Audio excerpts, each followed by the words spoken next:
Третя доба без сирен на Львівщині. Дякуємо нашим захисникам за наш спокійний сон. Слава Україні та доброго і мирного ранку нам усім. Тривожний він на Дніпропетровщині. Російські окупанти завдали 2 ракетні удари по військовій частині на околиці Дніпра. Будівлі значно зруйновані. Спалахнули пожежі. Інформації про загиблих та травмованих поки що немає, повідомляють в Державній службі з надзвичайних ситуацій. На Київщині ж наші військові тримають оборону і переходять у контрнаступ, заявив радник голови МВС Вадим Денисенко. І поповнюють свій бойовий арсенал. Зараз у нашого війська більше танків, ніж на початку війни.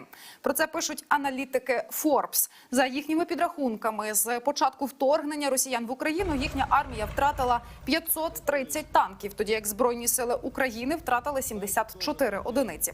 При цьому наші хлопці все одно у виграші, оскільки захопили 117 танків ворога. І це лише ті, які аналітики можуть підтвердити візуально. Фактично сума може бути набагато вищою. Так, наші вояки влучно роблять смерть ворогам, а вціліла техніка поповнює наші резерви. До речі, за фото та відеофіксацію пересувань наших військових машин можна потрапити й за ґрати. Верховна Рада ввела кримінальну відповідальність за зйомку Збройних сил. Так, за розповсюдження інформації про направлення, переміщення міжнародної військової допомоги в Україну без дозволу, покарання у вигляді позбавлення волі на строк від 3 до 5 років.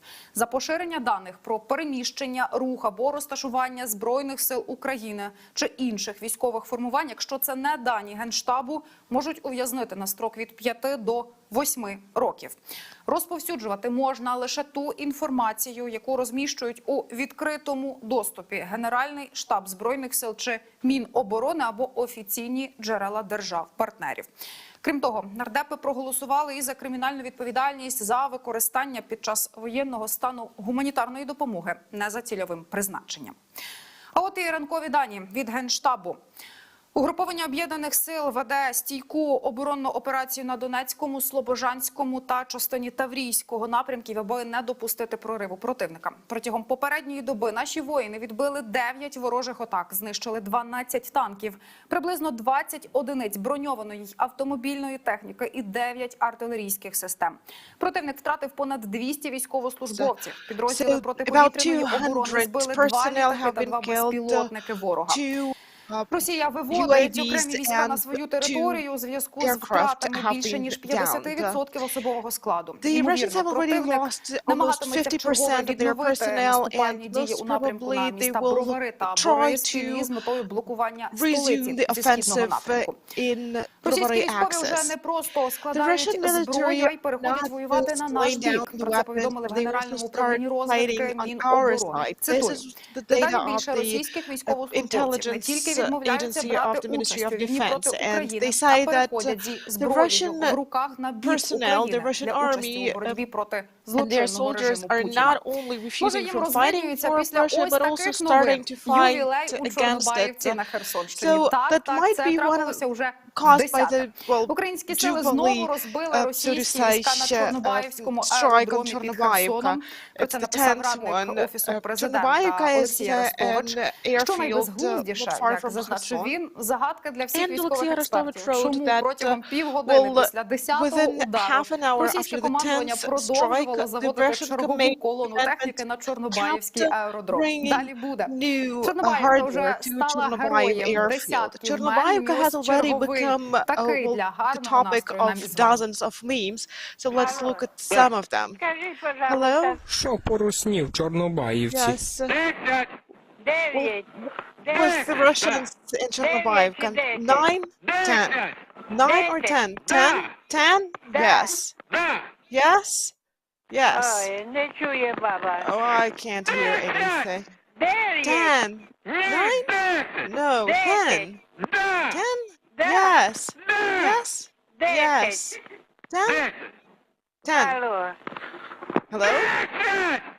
9. 9? No, 10. Баба не Can't hear you. баба не чує, Ten. ругається Теря. Can't hear. Я вже понял. Old and deaf. Ну так, а I got it. скільки? So how many? 9, да. 10. 9, yeah? 10. No, 10. 10? Да. Yes. Да. Ну, спасибо. Yes. До свидання. Thank you. Goodbye. За наказом президента України Володимира Зеленського напередодні відбувся перший обмін військовополоненими. 10 наших військовослужбовців звільнили в обмін на 10 окупантів. Також звільнено і 19 цивільних. Це екіпаж рятувального судна «Твій», що мало витягти наших хлопців із острова Зміїний, також боцман та маячник острова. Ще 4 українські міста стали героями: Охтирка, Буча, Ірпінь та Миколаїв. Це заявив Irpin and Mykolaiv became the hero cities as well. The awards will also be received by a number of their defenders. During this month of full-fledged war, Ukrainian defenders managed to fight the enemy on all axes. Free people of a free country. It's already nighttime, but we keep working because our country has to be moving towards peace, and with every day of our defense, we are bringing this peace closer. We are bringing our victory closer, because this war cannot end with anything but our victory, and we can't stop even for a minute, because every minute is about our fate, about our future, about whether we will be able to survive. The 30th day is a month. If Russians knew that what expected them here, they would actually reconsider their invasion. We have managed to sustain all main axes of their offensive, and the world is applying tough sanctions. Today I made some important addresses to the NATO summit, the G7 summit, the Swedish parliament, the European Union. I'm doing that to support our country, because that's what we need for our defense. And I've talked to the president of Lithuania, Prime Minister of Israel, Prime Minister of the UK. I've been talking to them about the thing that Russians have to understand, that we have to seek peace. I informed the president of Egypt about this current situation. And today I also signed several very important decrees to award the hero of Ukraine several Ukrainian defenders, 5 of them posthumously, unfortunately, and also to award the representatives of the National Guard of Ukraine and the Armed Forces of Ukraine, and also to award 14 heads of the local communities, 31 medical practitioners, and also to award 4 other cities, Bucha, Irpin, Охтирка, and Mykolaiv, the title of hero cities. By signing these decrees, I felt that in fact we should actually award these titles and orders to millions of people, of men and women in Ukraine, who do everything they can for the sake of our victory. And I'm grateful to each and every one of you who has been helping during this month of our fight. And I'm of course grateful to our armed forces, the National Guard, to the border guards, to our medical practitioners and representatives of all other professions who have been preserving our lives and defending our free Ukraine. Glory to our people, glory to all of us, glory to Ukraine. РФ-ці вилучають та знищують українську літературу та підручники історії на тимчасово окупованих територіях. Борються з усім, що не збігається з ідеями кремлівської пропаганди. Для цього залучили російські підрозділи воєнної поліції. Нічого не нагадує. Усе мова за сюжетом Бредбері. 451 градус за Фаренгейтом, де пожежники гасили пожежі на кодумства, спалюючи книги. Де до екстремістської літератури росіяни зараховують підручники історії, також все те, що стосується особливо Революції Гідності та АТО й ООС. Відомі також випадки вилучення ось цієї книги Василя Стуса, авторів Вахтанг Кіпіані. Знайдені книжки забирають, знищують на місці або вивозять у невідомому напрямку. Вивозять також і людей. За даними розвідки, Росія перевозить примусово депортованих українців на Сахалін. Спочатку людей скеровують у так звані фільтраційні табори, а вже звідти у північні регіони країни-окупанта. При цьому накладають заборону на виїзд упродовж 2 років. prohibit them from leaving those places for the next 2 years. Закликає Antonov міжнародну Company спільноту is допомогти calling on the відбудувати international найбільший у community світі to help літак rebuild the Ан-225 biggest «Мрія». Для цього пропонують створити plane in спеціальний the міжнародний world, фонд. «Мрія». На своїй фейсбук-сторінці They підприємство offer розмістило to реквізити create для a special перерахування international коштів fund for на that, and відтворення they have знищеного у already війні лайнера. Для цього є indicated усі the bank підстави. details on Конструкторська і their науково-технічна website. Well, they документація, have головне велике all the бажання і натхнення possibilities there. колективу, заявили They на have all the підприємстві. documents which are Нагадаю, necessary and «Мрію» also знищили ще great у перші willingness дні on the part вторгнення. of Вона була в ангарі в the people working Гостомелі. in the plant. Щоб I would like to remind побудувати you that новий такий Mrija літак, was треба destroyed in щонайменше the first days $3 of the war, мільярди. and to build Будуватимуть a similar помешкання plane, для it is переселенців. necessary У to Львівській raise at least області $3 зведуть billion. котеджні містечка для вимушено переміщених осіб. Житло буде тимчасовим наразі у місті та області. Temporary Шукають housing земельні will ділянки, а be також constructed розглядають in the Lviv архітектурні region for пропозиції. Вже internally вивчають запити displaced від people, турецьких, and німецьких та українських also компаній. it has been Сподіваюся, у announced цих that спорудах various обов'язково offers будуть by надійні architectural сховки companies і will be укриття. Як показав considered, нам including досвід, the про них ones треба from дбати у abroad. мирний час. Зібралися, вирішили самотужки обладнати People приміщення decided під to, бомбосховище, і тепер у випадку organize a bomb повітряної тривоги shelter, перебувають у безпеці та ще й із themselves, мінімальним and now комфортом. are safe Як на прикладі in одного case із of львівських air alerts. ОСББ мешканцям варто For example, самоорганізуватися, we'll аби у час show війни you one of робити the життя Lviv безпечнішим у condominium матеріалі Володимира associations Ніжаловського. united to make their life safer. That's what the Галину Олексин, голову ОСББ, мешканці називають головнокомандувачем. Ще до війни вона звернулася до них з проханням розчистити підвальні приміщення для майбутнього укриття. Попри те, усі до останньої миті сподівалися на мир. Але у перший же день війни мешканці оперативно самоорганізувалися та за лічені години облаштували у підвалі фактично повноцінне бомбосховище. Використали підручні засоби, зробили лавки з цегли, зробили, їх обладнали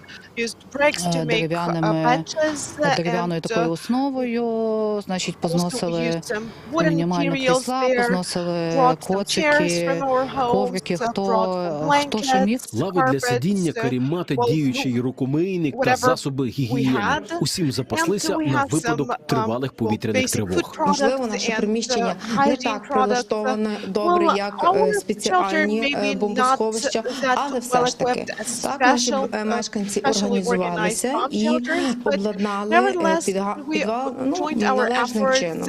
Так, ну і зараз ми подивимося, що ми тут маємо. Такий ящичок, в якому є речі, мабуть, такої найбільшої необхідності. Так, ми маємо тут вату, ми маємо бинт, така міні-аптечка і засоби особистої гігієни. Для дітей позносили до укриття мішки з іграшками, аби відволікти їх від страху та суму. Хтось з хлопчаків коридорами підвалу навіть ганяє м'яча. І для найменших облаштували окрему кімнату, де вони можуть довгий час перебувати. Ось тут мешканці обладнали такі спальне місце для діток і навіть приготували харчі на всякий випадок: молоко, сухарики, печиво, бачу, там сімки, вафельки якісь, чайник поставили. Причому сусіди, які не мають своїх дітей, а для громади це зробили. На випадок, коли буде дуже довга повітряна тривога тривати. На випадок тривалого перебування у бомбосховищі мешканці мають доступ до інформації. Я хочу подякувати нашим провайдерам, які обслуговують наш будинок. Вони також дуже вчасно і швидко долучилися до ініціативи, щоб обладнати підвали доступом до інтернету. Я, в свою чергу, додатково поставила розетки в підвали, щоб люди могли в будь-який момент зарядити певні свої засоби зв'язку. Окрім цього, по периметру прибудинкової території встановлені камери відеоспостереження. Записи щоранку переглядають, чи не вешталися підозрілі особи. До речі, у самотужки облаштованому приміщенні переховуються не лише мешканці цього ОСББ, але й сусіди з навколишніх багатоповерхівок. Сполучені Штати оголосили, що готові надати понад $1 мільярд на гуманітарну допомогу для тих, хто постраждав у війні Росії проти України. Крім того, Білий Дім у своїй заяві підтвердив намір прийняти до 100 тисяч українців та інших переміщених осіб. Нас підтримує світ. У столиці Болгарії Софії стався велелюдний натовп на підтримку України. Так місто відповіло на слова посла Росії в Болгарії. те, to the що streets болгарський to народ України не support підтримує. Ukraine. Учасники ходи закликали уряд The зайняти жорсткішу participants позицію of проти this rally російської агресії. called on their А в government центрі to Парижа be з'явився tougher ось in такий their яскравий attitudes to мурал зі Russia and Russia's слоганом «Хай aggression. живе український And спротив». in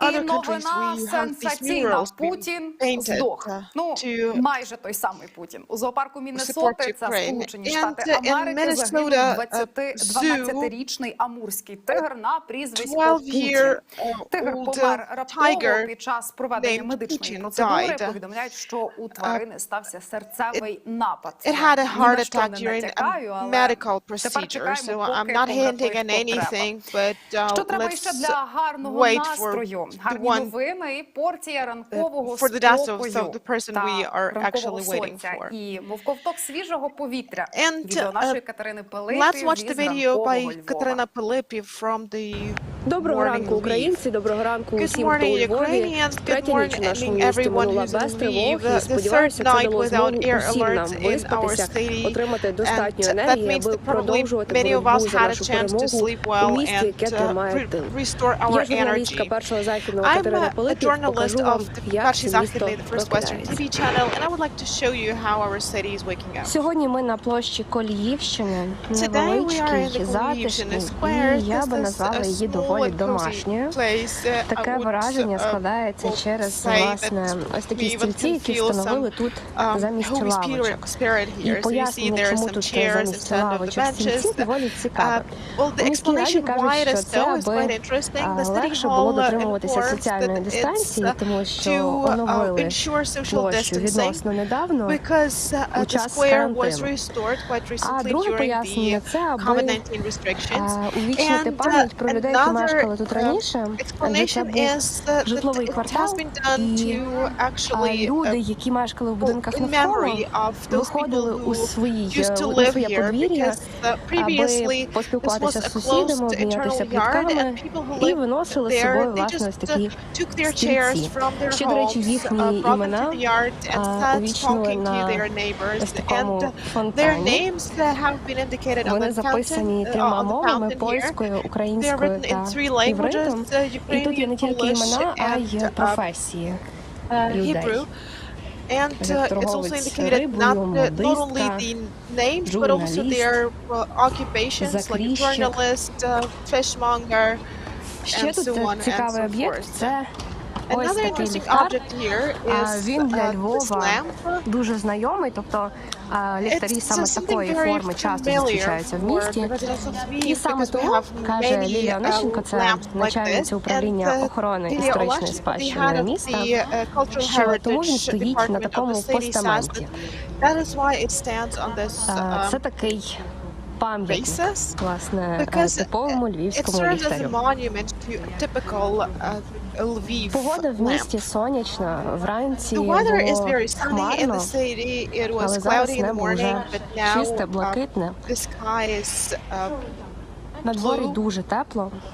It's very warm outside. І, як завжди, тримаю вас в курсі ситуації з And I keep курсом informing you валют. Заходила знову в the обмінники. exchange rates. Долар сьогодні So I коштує checked it 32,80, in the morning. а Dollar євро is 36,50. 32.80 and Усім euros вдалого дня, хорошого ранку. 36.50. Прокидайтеся. So have a Разом great з day Львовом. and a good morning. Wake up І together with прокидайтеся us. разом із першим західним. And wake А up у нас together with the уточнення Перший щодо Західний, Бердянська. Замість First ворожого Western TV channel. We десантного have корабля Орськ the information знищили about великий Бердянськ ворожий instead of десантний Orsk. корабель As was Саратова. informed Також yesterday, наші військові Saratov пошкодили ще ship два великі was десантні destroyed кораблі and two Новочеркаськ other та ships, Зеркуніков. Про це Новочеркаськ повідомляє and Генеральний штаб Zerkunnikov, Збройних have сил. been У знищеному damaged десантом as кораблі well. Саратов було The ship 20 was танків, 45 Saratov БТРів та warship 400 осіб особового was складу. А на черзі actually новини з had нашого about міжнародного 400 people фронту. and Їх also уже a lot of готові розповісти military мій колега hardware Даніель there. Київ. Доброго And ранку тобі, we have слава our Україні. colleague ранку, Kiev героям слава. here, and he'll tell us about the Вчора дуже був international активний день на arena. міжнародній політиці. Yesterday was a very active day дуже for багато international заходів. Саме policy. There вчора were many відбувся events екстрений taking саміт place in НАТО, Brussels. Yesterday they саміт had Великої an Сімки та extraordinary NATO засідання summit, the Європейської G7 Ради. summit, and also Джо the Байден meeting of the відвідав European Council. саміт НАТО, Joe Biden visited саміт the Великої NATO Сімки summit, та the засідання G7 summit та and засідання Європейської the ради. meeting Він of the прилетів European до Council, Європи ще Council of вночі. Europe, and Зустріч сама came there екстреного at саміту НАТО night. почалася приблизно о The 10 NATO ранку та тривала summit майже 5 годин. started approximately at 10 Загалом, a.m. in the після morning того, and як lasted Байден for about прилетів, його 5 зустрів hours. прем'єр-міністр Biden was Бельгії met Олександр by the Декро. Prime Minister of Загалом НАТО Belgium, прийняло рішення Alexander про Decreux, посилення присутності у and Східній they Європі. took the decision Лідери to держав-членів НАТО reinforce their presence заговорили in про Eastern безпекову Europe. ситуацію в NATO Європі, started talking about та the security вони погодились надавати situation додаткову in Europe and військову agreed to підтримку provide Україні, вводити additional санкції проти military Росії. support Також to Ukraine на and початку to саміту, introduce перед additional початком екстреного sanctions засідання against саміту Russia. НАТО, And Володимир before Зеленський the мав можливість extraordinary звернутися meeting до of лідерів НАТО. NATO, Він зазначив, що Volodymyr Zelensky Альянс addressed слід the надати NATO Україні leaders хоча б and 1% he claimed that своїх they від should своїх provide at літаків least та 1% танків. А також of their Україна потребує aircraft and терміново tanks to системи Ukraine, залпового as вогню well as МЛРС, засоби Ukraine протикорабельної requires протикорабельної оборони, та також MLRS and засоби also протиповітряної оборони. Він зазначив, що хіба можна вистояти у такій війні проти Російської Федерації без цієї зброї. Також Зеленський зазначив, коли нарешті ця зброя буде в Україні, це дасть Україні та й державам-членам НАТО 100% безпеки. Крім того, Зеленський зазначив, що вимоги та зазначив, що Альянсу не слід говорити, що Україна не відповідає та українська армія не відповідає стандартам НАТО, оскільки їй вдалося зупинити збройну агресію Російської Федерації. А зараз маємо можливість послухати звернення президента України Володимира Зеленського до лідерів держав-членів НАТО. Україна зверталась до вас по літаки, щоб ми не втрачали стільки людей. І ви маєте тисячі бойових літаків, але нам поки що не дали жодного. Ми звертались по танки, щоб ми могли деблокувати наші міста, які зараз гинуть. Маріуполь, Бердянськ, Мелітополь, інші міста, в яких Росія тримає в заручниках сотні тисяч людей і штучно створює голод. Не води, не їжі, нічого немає. Ви маєте не менше 20 тисяч танків. Україна просила відсоток. You have more than 20,000 tanks. Ukraine asked for just 1%, 1% of all your tanks to give us or to sell us. Поки що ясної відповіді. As yet, we have no clear answer, and this is the worst thing during the war, not to have any clear answers when you ask for help. Ukraine has never wanted this war, and it doesn't want to keep fighting for years. We just want to save our people. We want to survive. We just want to survive. Just like any other nation, I think we have the right to live. The right to this 1%. And I'm not blaming NATO right now. Please understand me. It's not your fault. These are not your missiles. These are not your bombs that are ruining and destroying our city. Today, by the way, we had phosphorus bombs in the morning. Russian phosphorus bombs who killed adults and again they killed children. I would like you to know that the alliance can still prevent other deaths of Ukrainians from Russian strikes and Russian occupation by providing us with the weapons we need. Yes, we're not the members of the alliance, and I'm not actually blaming you, but Ukrainians have never thought that the alliance and the state of the alliance are both different, that you may be strong separately but not strong together, that NATO may be afraid of Russia's actions. Доволі чіткі слова президента, якою Quite була clear реакція messages by Альянсу. the president. What was the reaction of the alliance? Well, on the whole, NATO has been mobilizing because no one actually expected the armed aggression of Russia against Ukraine. This caused new threats for not only for Ukraine but also for the NATO countries, and therefore they took some security and military decisions, including the organization of 4 new combat groups that they will be deployed in Romania, Slovakia, Hungary.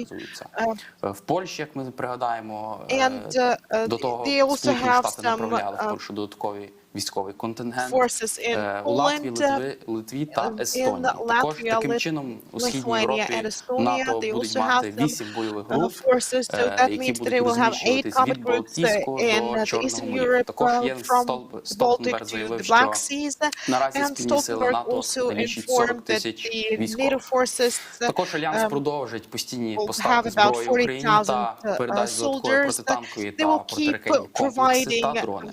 Також weapons Альянс to буде Ukraine. They допомагати will Україні в supply сфері additional кіберзахисту та anti-tank передасть and обладнання для anti-aircraft захисту проти systems можливих and біологічних, UAVs, хімічних чи ядерних and атак. also Також will лідери держав-членів НАТО зазначили, що агресія не help повинна поширюватися. resist the Зокрема, це nuclear, стосується chemical and Грузії, biological яка attacks. потенційно знаходиться у небезпеці. Крім того, Georgia лідери is in НАТО potential звернулися danger до at the Китаю. moment. In addition, the Вони NATO leaders звернулися have Китаю із addressed закликом не China, підтримувати and російські військові they called зусилля. upon China to Замість того, not закликали support Пекін Russia's military використовувати свій efforts. вплив On the на Росію contrary, для they called on сприяння China to use встановлення their нагального impact миру on Russia, та influence on Russia організації to мирного врегулювання конфлікту та закликали Пекін не ставати peace and співучасником того. peaceful resolution Також of this в зв'язку armed з conflict. погіршенням безпекової ситуації в In Європі connection та with вторгненням Російської the Федерації, лідери deterioration НАТО of the зобов'язалися security взяти на situation, себе додаткові NATO матеріальні leaders зобов'язання. Від undertook сьогодні some НАТО additional збільшує material оборонні витрати. Також раніше ми obligations, повідомляли, so що they will spend Польща more money on планувала defense. We представити have на previously екстреному informed засіданні НАТО план щодо ведення Poland миротворчого wanted контингенту ООН на to території present України. the plan Однак to лідери держав-членів bring НАТО the вчора на екстреному peacekeeping саміті відкинули contingent цю to ідею. Ukraine, Та Єнс but this Столтенберг idea was заявив, що цього rejected. точно не Jens станеться, Stoltenberg said that this оскільки will вони бояться, definitely not що happen because це they're спровокує afraid повномасштабний that this конфлікт will між НАТО provoke та a Росією. full-fledged Також conflict після between саміту NATO НАТО and Борис Russia. Джонсон на And прес-конференції Boris заявив, що Johnson, after Велика the Британія summit, додатково відправить 6 тисяч said крилатих that ракет Great і перекаже Britain 25 will мільйонів send фунтів на потреби 6,000 Збройних сил України cruise у рамках missiles and необмеженого also фінансування. А також канцлер Німеччини Олаф Шольц transfer заявив, що an amount НАТО of money слід to здійснювати support the постійні defense поставки of зброї Ukraine. в Україну. And Слід нагадати, also it що was informed Німеччина до that початку воєнного вторгнення в Україну claimed була that it's necessary категорично проти to поставок constantly будь-яких supply типів Ukraine with озброєння Україні. weapons. What is Більше того, interesting, блокували before це the war, питання на рівні Germany was НАТО against та не supplying Ukraine дозволяло with транзит weapons and was blocking these зброї decisions для at the України NATO через level, свій and повітряний even простір. blocked the transit of Через weapons ось такі дії through their Німеччини air у нас був space. скандал, однак після Because of вторгнення these Російської Федерації actions Німеччина of змінила Germany, we свою had a scandal, but Також вчора в after Брюсселі the Russian відбулося invasion, they засідання actually changed глав their держав opinion. Великої Сімки, а саме США, Японія, Німеччина, Британія, G7 Франція, Італія meeting та also Канада. took place Та Володимир yesterday. Зеленський також мав можливість Volodymyr звернутися Zelensky до also глав had a держав chance Великої to Сімки. Він speak to the G7 закликав leaders. держав He called глав the держав Великої Сімки leaders позбавити Росії of можливості G7 користуватися countries GPS. to Також він deprive закликав Russia of the possibility to продовжити use санкційний тиск на GPS російські and банки, also to заблокувати keep та making відрізати pressure російську on Russian банківську banks систему від to міжнародної cut фінансової Russian системи banking та закликав system from the Захід international financial продовжувати system поставки зброї та and надати also саме to keep такий тип supplying зброї, weapons про to який Ukraine говорив and президент provide Володимир Зеленський, а well, саме це the types танки, of літаки, weapons that they actually протикорабельні засоби, we засоби actually need the ППО most, та so залпової like системи tanks, МЛРС. air defense Зараз and маємо можливість послухати звернення MLRS. президента України Володимира Зеленського And до we глав have a chance to listen держав to Великої Сімки. the address of Volodymyr Zelensky Потрібне to G7 повне leaders. ембарго на торгівлю з We need Росією. to complete embargo to Потрібно trade позбавити with Росію Russia. можливості We need використовувати to GPS на deprive війні. Russia Це of дуже the важливо, possibility to щоб use ця GPS система не during the war. допомагала It's російським important for this ракетам system і not to help бомбам Russian знищувати missiles мирні and bombs міста. to demolish Російські банки і peaceful головне cities. Центробанк Russian banks and what is Росії important, повинні the central отримати bank повне of блокування Russia від глобальної should be фінансової completely системи. blocked Воєнні and злочинці disconnected повинні from the global залишити financial взагалі system. без The грошей. military А criminals їхні should stay заморожені without активи повинні перетворитись у тому числі money на at all, репарації and their для assets відбудови should України. turn into reparations Краще to зараз restore дати Україні Ukraine. таку It's better підтримку to зброєю, give the support якої to ми Ukraine with реально weapons потребуємо, right ніж now, потім the шукати one зброю which we ще really для інших need, країн. then І ми look for розуміємо, capabilities to supply Це weapons Грузія, to other Молдова, countries країни later. Балтії, And we all Польща, країни understand that these Центральної might Азії. Georgia, Moldova, Чим the швидше Baltic countries, це and some станеться Central саме Asian так, countries. як ми The просимо, тим sooner швидше на сході we do Європи this, буде мир. the sooner Це we will в achieve наших peace інтересах, in це і Eastern у ваших Europe. This is інтересах, in це our інтересах interest, but this is усіх also in your демократій, interest. тому This is що in the interest of демократії all повинні democracies. вміти захищати Because the себе. democracies have Свобода to be able повинна to бути defend themselves. озброєною. Freedom Життя has to повинно be armed. перемогти Life смерть. should Я prevail підкреслю, over це death. жодних авансів And такій I російській державі would ніколи like to знову. stress that Будь-які please кроки в її сторону або в сторону promise anything будь-якого to іншого the Russian порушника state. міжнародного права мають відбуватися Never again тільки після їхніх If кроків до миру, any steps до like загально this could визнаних be правил only made і на after основі the системи move превентивного towards establishment of стримування. peace. Я So we вдячний need вам to introduce за preventive це measures, and I'm grateful безпрецедентне that єднання, за for те, що ви your рішуче unprecedented підтримуєте unity, мир для for нашої країни, your для наших resolution людей. to support Я our вдячний country тим з and вас, support хто our старається на people. всі And I'm 100%, grateful щоб to those зупинити of цю you who війну. are doing Я вірю, ми зможемо це their best зробити. to Ми зможемо stop this зробити war. вашу I'm групу sure семи that не together we просто will do великою this сімкою, а and to великою make your сімкою G7 миротворців.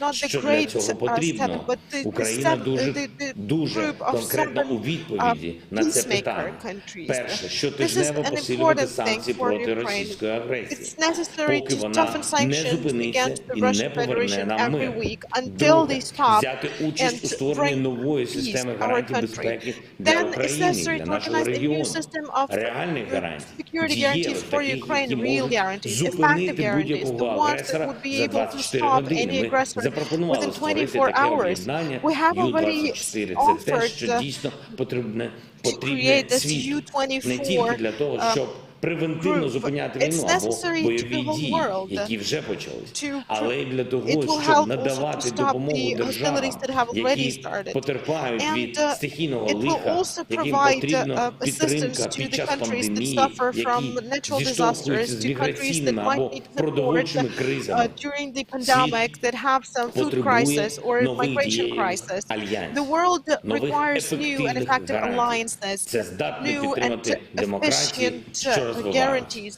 Це that will здатне support the підтримати developing економіки в democracies, країнах, де ще that will немає support the стільки economies інституцій. in І the третє, countries which те, don't have що strong стосується institutions yet. безпосередньо And the нашої third держави thing, і something that Сходу pertains Європи. Ми directly to повинні our country and to разом the east of Europe. якнайшвидше We have після to війни work together відновити нашу restore державу. our Відбудувати country as soon as міста, possible відновити after економічне the життя, war is over, повернути to restore the людей. Я cities, пропоную to вам участь у restore our такому economy, to проєкті, bring our проєкті people back, відновлення. and Я offer впевнений, що you це a буде у наших participation спільних in this інтересах. restoration Але project. And спочатку I'm sure that this озброєння is для України. our Спочатку common interest. щотижнево But the посилювати first and санкції проти foremost Росії. thing Тобто спочатку is мир. to У нас є arm сила, us, щоб це to зробити. introduce У вас є sanctions against сила, Russia, to щоб це establish зробити. peace. Тож You хай have буде the мир. power to Я do this. вдячний So let кожному, us хто establish підтримує peace. нас. And I'm grateful to Дякую each and вам. every one of Слава you who Україні. support us. Thank you and glory to Ukraine. Тримайтеся, будь ласка, і всього найкращого вам. Тримайтеся. Please Дуже keep дякую. strong. All the Вчора best to you. після численних самітів вечором в Yesterday, Брюсселі Джо after Байден numerous провів summits, Joe Biden прес-конференцію, had a та press він conference зазначив in декілька Brussels, цікавих тез, а and саме, що he Сполучені Штати said several Америки нададуть відповідь, interesting things. якщо He said президент that Путін the United States використає зброю will масового знищення respond на if території України. Putin Йдеться про можливе uses використання weapons of mass бактеріологічних, suppression in хімічних чи Ukraine. ядерних He зброй. meant Також він bacteriological, зазначив, що chemical or nuclear характер цієї weapons. відповіді And he залежатиме від also характеру said that the character of the застосування цього response типу will зброї. Також depend on Джо the Байден підкреслює, що use вважає, що of these Україні weapons. Joe Biden не also доведеться stressed that he поступатися believes that своєю Ukraine землею will для того, not щоб зупинити цю війну, have to та give up зазначив, its що land to stop this США war, підтримують and he also виключення noted that the Росії з United Великої States Двадцятки, а Україну слід support запросити the exclusion of на Ukraine зустрічі from Великої G20 Двадцятки and та that дати Ukraine можливість should брати be участь invited у ній. to G20 Зараз маємо meetings. можливість послухати And слова we have a президента chance США to Джо listen Байдена to у the Брюсселі. President of the United States, Joe Biden, in Доброго Brussels. всім. Вся преса,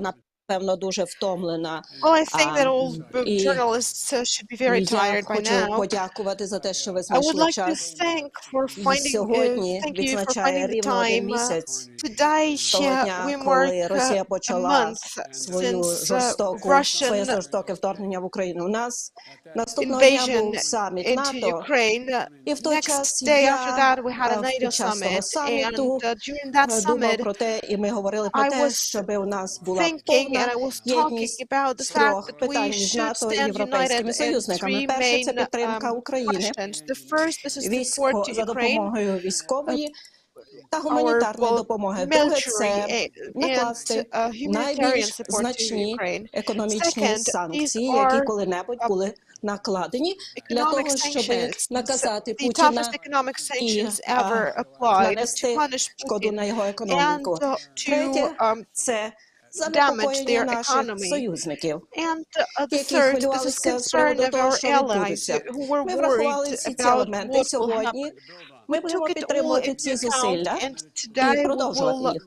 Сполучені Штати нададуть більше $2 мільярдів зброї для України. І це було зроблено з того часу, як я став президентом. Це було і боєприпаси, і зброя, яка надходить до України зараз. І сьогодні я хочу оголосити, що Сполучені Штати Америки видадуть більше $1 мільярда на гуманітарну допомогу Україні.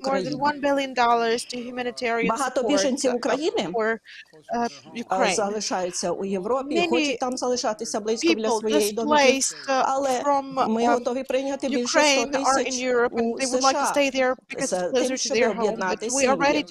І ми $320 мільйонів інвестуємо для того, щоб захищати права людини в Україні та сусідніх країнах. Ми також координуємо із групою 7 і Євросоюзом щодо енергобезпеки та безпеки в цілому. Завтра ми про це говоримо детально. Також оголосили і нові санкції на більше ніж 400 особах фізичних та юридичних і більше 300 членів Думи, олігархів, компаній, оборони, які підтримують війну Росії. Крім того, велика кількість наших збройних сил знаходиться в Європі. І ви знаєте, вони створили 4 нові бойові групи в Румунії, Угорщині, Болгарії та Словаччині для того, щоб підкріпити Східний фронт. Путін намагається розколоти НАТО. І це було і в січні, і у грудні, тому що він не думав, що ми зможемо цю підтримку забезпечити. І таким чином, я хочу також сказати, що ми зараз спостерігаємо за тим, що відбувається в Європі. Ми продовжуємо нашу єдність з Євросоюзом і є ведучою силою у групі 7. Хочу подякувати і зараз готові відповісти на ваші запитання. Почули слова президента США Джо Байдена. Він також зазначив, що Сполучені Штати Америки будуть продовжувати накладати додаткові санкції на Російську Федерацію та продовжувати тиск, саме економічний тиск на Російську Федерацію до перемоги України та до зупинення та виведення всіх військ та припинення війни. Також Джо Байден зазначив, що нічого не потрібно обговорювати, вирішувати без України. Україна сама має приймати рішення. Це він зазначив, коли йому ставили питання щодо можливих переговорів з Російською Федерацією. Байден зазначив, що йдуть дискусії, до яких він не залучений, та Україна має сама приймати рішення, побудовувати свою переговорну позицію. Тобто це самостійне право, це має робити тільки виключно Україна. Сполучені Штати будуть продовжувати допомагати Україні. І далі хотів би ще зазначити, що в принципі це знак підтримки. Візит Байдена до Європи та були обговорені різні сценарії щодо можливої реакції на вторгнення. Наскільки відомо, він має намір і зустрітися з українськими біженцями, які зараз на території Польщі, фактично на території Євросоюзу. Так, він сьогодні здійснює візит до Польщі. В принципі, це був дуже важливий візит до Європи. Потрібно було показати знак підтримки, що НАТО існує, Сполучені Штати будуть допомагати НАТО у разі ескалації Сполучені Штати будуть брати участь у можливих воєнних діях. Також заява Байдена про те, що США дадуть відповідь Росії у разі використання зброї масового знищення. Це якраз сигнал Путіну про те, що цього не потрібно робити. І ця відповідь може містити у собі якраз і воєнний характер. І, в принципі, і зараз Джо Байден готується до відповіді на різні сценарії. В Білому домі створений так звана група експертів з національної безпеки. Різні генерали були включені в цю групу, і ця група прораховує та вибирає відповідь, можливу відповідь Сполучених Штатів Америки на можливі майбутні сценарії ескалації війни на території України. Дякую тобі, сподіваюся, найгірших сценаріїв не дійде, а ми можемо послухати вже свіже звернення Ірини Верещук про те, як в Україні сьогодні працюватимуть гуманітарні коридори для того, щоб врятувати наших людей із місць, де найбільш гаряче.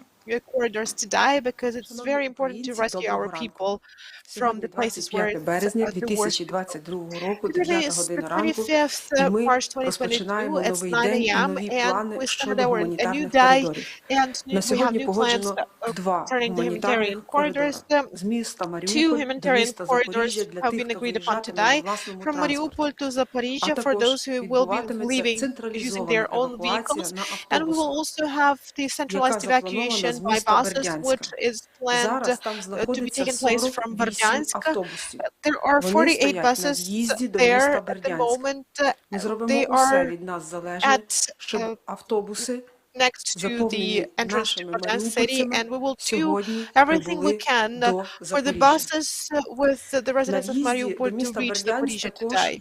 знаходиться And бензовоз. near Berdyansk, there's Після його also допуску в місто маріупольці зможуть fuel дозаправити truck власний транспорт на after заправках, що it знаходяться на is allowed in the проспекті city. The Східний 4А residents of та Mariupol вулиці will be able Мелітопольське to шосе actually fill in 87Б. their Ще один погоджений personal маршрут vehicles. з міста Мелітополь There's до another Запоріжжя. route from Melitopol Місце to зборів Zaporizhia. пожежна частина The meeting номер point, 9. the Автобуси для евакуації та fire гуманітарний brigade number вантаж 9, зранку заїхали в місто, the і після buses and розвантаження humanitarian гуманітарної relief допомоги have been будуть brought to подані the city до in the місця morning, and зборів. after Ще the раз humanitarian повторюю, relief is місце unloaded, зборів the пожежна buses will be частина brought to the номер meeting 9. point. So that is the fire brigade number Всім 9 in the продуктивного city. дня.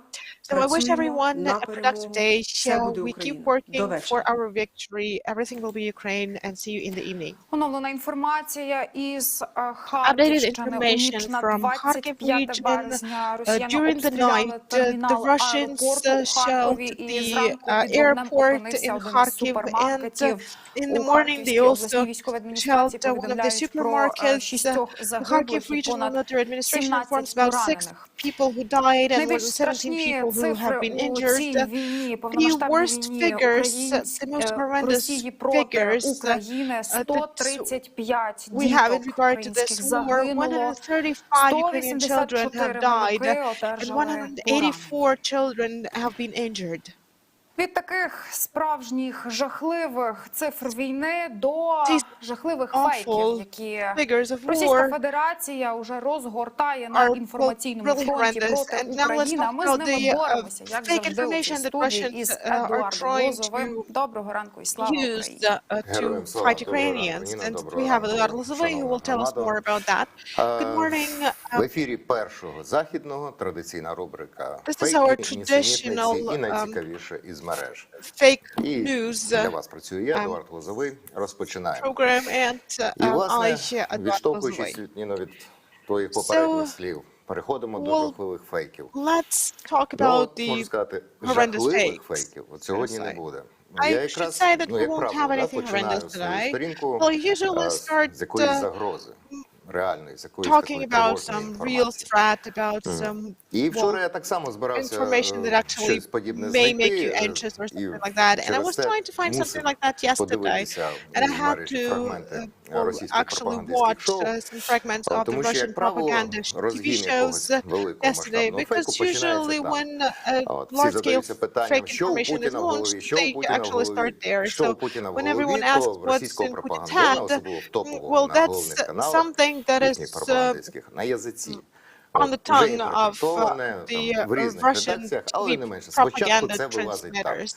І тому, коли мусолять, наприклад, It starts from there. So when they питання завдання start ядерного удару, discussing звичайно, the ми всі nuclear напружуємося. strikes, Коли we all розповідають про feel біологічну, хімічну зброю, uncomfortable. ми When they починаємо talk about готуватися. biological and Ну і щось chemical таке було weapons, вчора ввечері, we поки я feel не почув anxious and so on and so виступ forth. одного.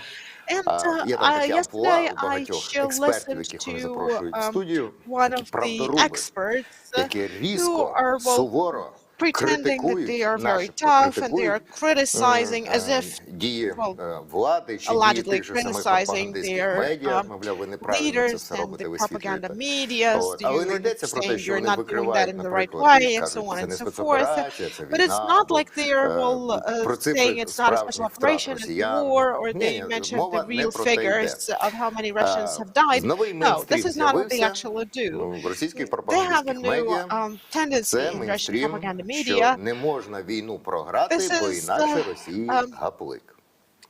Well, saying that we can't lose this war because otherwise Я не буду that will mean the витрачати collapse of багато слів, Russia. просто And I'm коротенько not going to підведуся talk до much наступного about that, відео. but Я не буду I would зговжувати вашим just терпінням, like це to дійсно важко show you дивитися, a але piece цей of the шматок next ви video. I подивитеся don't з want to use задоволенням. too much of your patience because Тому it's really що difficult to watch пропагандистський things like that. експерт But в well, this істериці, в propaganda справжній expert істериці, is really hysterical він here. закликає не He підписувати actually з calls Україною on ніяких not мирних угод. signing І ось any чому він peace порівнює agreements можливу with угоду Ukraine з because he угодою з compares this чеченцями, з peace agreement хасавюрськими with угодами. the І agreement каже, що with Хасавюрт the – це ще були Chechens. просто квіточки. And he says that Послухай. that was well not that Тот же bad. Хасавюрт не был началом конца Well, you see, Haftar was государства not the России. beginning of the end Он был of the один. Russian state. А этот договор может быть And началом this конца agreement may России be the как beginning of государства. the end of the Russian state. Потому что если не Because удается навести if порядок на Украине, что вы We замахиваетесь на can't НАТО?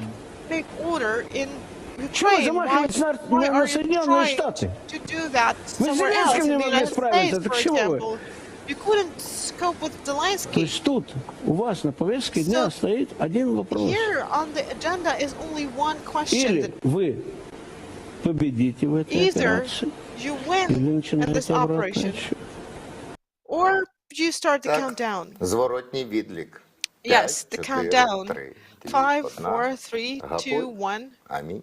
and the Я end. вже чекаю цей момент. Ще знаєте, не I'm really здивуюся, looking якщо forward to this Росія moment, скаже, ми and I перемогли, і так won't be тихенько десь surprised виведе війська, if просто Russia щоб says не that we have визнавати already поразки. won and that they withdraw Це their буде troops важко just not зробити. to Надзвичайно recognize важко, that і they вони have це lost. розуміють. Well, it will be Ну, і difficult for принаймні them to поки do що something like that, and they з do усієї сили realize гребуть that. і вдають, Well, at least що at the все moment йде they за are планом.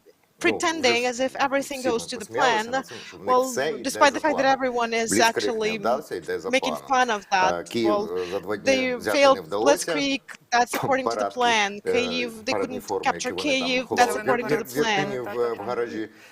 Тероборона наша спалила. The Все йде за territorial планом. defense burned down their Так. І, зокрема, знову uniforms, that's повертаюся according to the до plan, and so on and so популярних forth.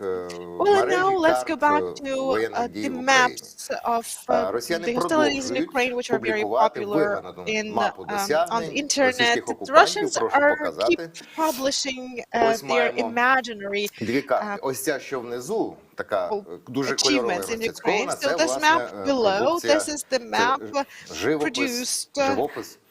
Так, I російських would even not пропагандистів, call this a на map. I якому would call вони this зображують, що kind of I don't know, окупована drawing, та a picture, something like that of the окупантами, Russian начебто, мало що не propaganda, where половина нашої території. it seems like almost А half ось ця of Ukraine's така territory has been менш occupied гарна by карта на Russians. горі. And this upper map, Так, для нас більш гарна, це відтворена which looks дослідником nicer to us, but Кіберцентру not Сполучених very Штатів good for Натаном them. Русером, This is the карта реальних a бойових map дій, created by де the Cyber Center чітко of the United відображено, States, що насправді where не йдеться we про контроль see території, clearly йдеться про that it's not about the просування. control of Це territories, it's практично about their дороги, movement. якісь So they're невеликі actually just ділянки moving навколо along the міст, roads and і controlling крім там very small Херсона, areas Мелітополя, around Генічеська, some cities. в If we принципі, don't talk ніде about Kherson, ніякого Melitopol, and контролю немає. Heniches, so they are not controlling anything. Well, Mariupol is encircled, yes, so that's true. So you have seen a map of a healthy, normal person and, well, that's propaganda map. So don't trust them because, you know, their advances, they're digging in or something like that. It's happening only in a very limited area. Well, I think that map is more for the Russians, not for Ukrainians, because they would like to convince people in their country that Russia is winning and everything is going according to the plan, because our people would not believe a thing like that. Well, of course, but you know, we have so much information now pouring down on us, and that actually results in the fact that we are not able to filter everything. So we may just remember this map because it's very colorful, and then later, well, when we get this official, the real information, все одно в неї в голові будуть оці великі яскраві червоні плями. bright red stains, and we'll say, well, yeah, well, but maybe it's not that good as well. So please don't trust these things. And, you know, there is also this portion of people believing in conspiracy theories. Well, you know, people who think that something is not told to them or something like that. Для росіян вона ще більш характерна, і це в цьому I should say that this is more characteristic of Russians than Ukrainian. Ukrainians usually more skeptical, more critical, more analytical, because we have more, we are more free-thinking, so to say. And now I would like to show you another video. Yesterday we showed you a stupid fake of Russian propaganda that the armed forces of Ukraine have the Satan worshippers there. And we were talking that now we are waiting for the voodoo worshippers in the armed forces of Ukraine. And suddenly, yesterday, I found a material about the Russian witches This was actually before the war, I should note, but that was already when they started working for Putin. So in the center of Moscow, in a luxurious historical building, a group of witches gathered. So you see them in the robes with some fire painted on it, on their backs. So they're reading something, repeating some mantras together. Oh, let it be so, and so on and so forth. That's an interesting ritual, in fact. And then the journalists from Настоящее время channel, this is not Russian propaganda program, they went to these witches and they asked them, what are you doing here, what are you supporting, what are you condemning, and so on and so forth. And I should say you that the Russian witch, unlike Ukrainian witches, they are very interesting in a way. So you take off that black robe, give her a flag in her hands, and she's this ardent Putin supporters. So let's listen to what they're saying. Well, you know, the situation in the country is quite difficult, and we would like to support our president with the forces that we possess. Why is the situation so difficult? Well, because he's fighting. He wants to make it good in our country. Who's he fighting with? With everyone who actually attacks us. Well, you know, this funny witch. Well, just like the whole country. Well, somebody is attacking them, of course. Well, you know, they're really, very weird country in a way. So, for example, the Russians start being proud of the things which, well, usually normal people are not proud proud of, like, for example, Ніхто не ходить і не stealing кричить, я something. украв, і Well, все. when you і steal що- something, що you ж don't тепер далі? usually shout about that. Московити пишаються. But Ну, the от як їхні, Muscovites, they actually are починаючи proud від of мародера, things like that, звичайного, так, starting який from those вкрав з хати looters шубу, унітаз і who, банку Нутеллу, і про це розповідає steal захоплено по Nutella телефону and своїй fur coats самиці and там things в like that Росії. from Ukrainian Такі homes and then tell about топ-чиновники that to теж their пишаються wives. тим, що крадуть. And От, well, знаєте, their авіапарк officials Російської also Федерації are also значно proud скуп of останнім stealing. часом. So you know Чимало that бортів the залишилося Russian за aviation кордоном. has been deprived Оскільки of вони були many в planes позичці в because лізингу, то там їх і many залишили. Вже не буде planes більше that цього were on лізингу. leasing they've remained in А the European деякі, Union. ну ці літаки вже And не повернуться в Росію, але деякі these planes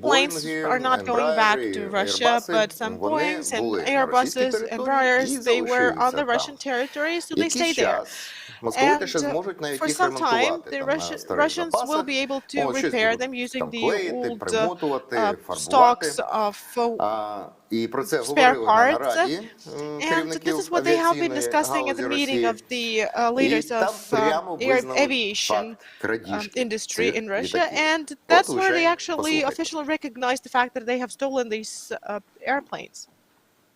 Через 2-3 года мы не сможем эти Well, in борта 2-3 years, обслуживать we will not be на able to территории service западных стран, these там же, где они planes on the обслуживаются. Они не territories будут of обслужены the на Западе, их Western даже не countries. выпустят в силу того, что Well, мы they забрали will чужую not собственность. even Как be только мы let начинаем эксплуатировать эти самолеты, outside все, the никогда country, уже на because this техническое is not обслуживание our формы самолета property, эти so приниматься в Мы Европе. будем делать форму never сами. Будете do делать any форму maintenance У нас есть 3 works. инженерных центра, We довольно will do больших. it Это ourselves. СС We have инженеринг, 3 big Домодедово, это engineering Внуково, 400-й centers in завод Домодедово Внуково and и Атикник, Внуково. это Шереметьево, And аэропортовский Attiknik, центр this is in Шереметьево-Внуково. Шереметьево Мы на своих Airport. центрах будем делать все ячейки, So we will use D-ячейки, our это полная centers разборка. to Пока do мы это делаем, C-checks, у нас есть для этого все D-checks, основания, сертифицированные Значит, люди. эти порты we have никогда all уже выпускаться Никогда. на for that. территории But Российской these Федерации не planes будут. will not Только в дружественных fly странах. out of the territory of the Russian Federation, only to Тільки the в friendly дружні countries. країни. Ну, які Only країни? to Тобто friendly Вірменія, countries. Well, Киргизстан, that's Armenia, Іран, Kyrgyzstan, Еритрея. Iran, Кажуть, Eritrea. навіть В'єтнам традиційно They дружній say that до even Росії, Vietnam, і теж which has почав traditionally вже been friendly with кривити Russia, has already обличчя і, started to, well, начебто, reconsidering потихеньку their під'єднуватися до санкцій. attitude and joining the Туреччина навіть sanctions під питанням, хоча step там by небо step. ще досі And відкрите, але вже Turkey is буде так also трохи questionable because their sky is still open, не but по собі, да, посилати туди they are більш-менш not feeling хороші very літаки, easy які можуть sending там good все planes заарештувати. to Turkey because they might be До речі, arrested there. Мордор збирається And, викотити на by the злітні way, смуги 6 старі Mortar is величезні відра Іл-86, planning to якщо хтось use ще пам'ятає. Il-86, the Один old з них, ну, planes. майже неушкоджений, One of them трошки хіба поіржавілий, знаходиться у музеї. Так вони a із little музею bit його rusty, теж збираються забрати. staying in a Кожен museum, з so цих they want монстрів to жере get it out of the museum авіаційного and того газу, use it. And it так, requires, well, керосину, так? a lot of в рази fuel, більше, ніж пересічний many там times Боїнг, more такої ж than an average місткості, Boeing чи of the Airbus. same От, але нафти capacity в or a росіян similar скоро буде Airbus. багато. But well, Russians will have a lot of oil soon because nobody хай will be літають buying it, на so цьому. let І them між use іншим it про to fly техніку. somewhere. Я вже думав, що And let's нічого talk about новенького well, hardware and equipment. вигадають I've been фейкороби. thinking that Але на тобі. the Зустрічаю на producers of інтернет-майданчиках fakes з will продажу not make автівок. up anything На new, Україні. but Прошу well, показати. I found З'явилися this. фейкові оголошення So there про are буцімто fake продаж техніки, яку Україна announcements, отримала як допомогу well, від about західних партнерів. Ось тут ми бачимо allegedly броньований позашляховик. selling the Чесно equipment кажучи, склепати received таке as humanitarian повідомлення на коліні, ну, support буквально це by пара хвилин. Ukraine. Well, making an announcement like that is very easy. It пробіг requires just a стільки-то, couple of стільки, minutes. не бита, не фарбована і таке решта. So you А just ось посіяти чергову have to зраду, indicate some така basic публікація, data. на But жаль, these може, publications тому що зараз actually may побільшало cause відвідувачів на цих автосайтах, another surge бо of хтось panic втратив and свого discussions чотириколісного of через treason. обстріли, Well, і хоче some купити people бодай have якусь таратайку, яка там lost необхідна. their cars because of the Хтось shelling and want навпаки to buy продає, something бо, new. ну, Some people are збирається. selling, Гроші so треба many на people are життя, actually бо looking навіть through на these життя за кордоном, announcements. якщо туди виїжджають Well, зараз багато людей. some people are selling the cars to have money to Тож, live by, не for example. ведіться So please don't trust these fakes. An armored vehicle cannot be sold on these car selling portals. You can only find it somewhere, probably a burnt one in the wood where the armed forces of Ukraine have been working. Well, but this would require, of course, a lot of repair works if you'd like to use them. And now let's continue, and I would like to tell you a little bit about the Russian so-called patriotism. I wanted to show you the flags first, the ones they throw into the garbage bins, but then I found another example on the internet. So, for example, logistics and armed forces coordination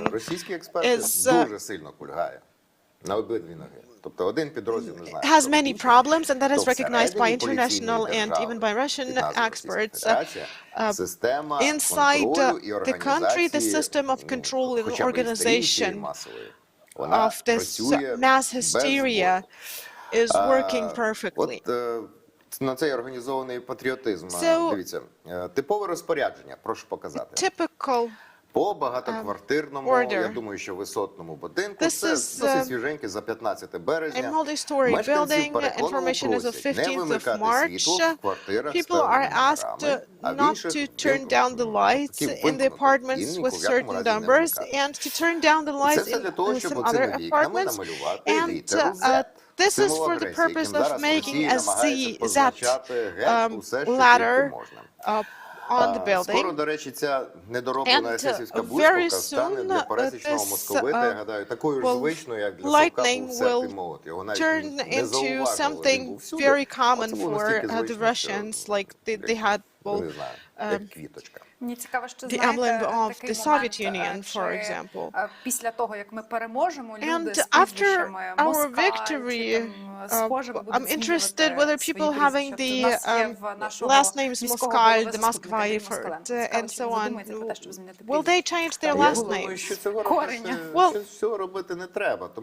I don't think it's worth doing things like that, because people with these last names, they will be also among those who will be awarded. And if we have heroes of Ukraine with such last names, then why would they have to change their last names?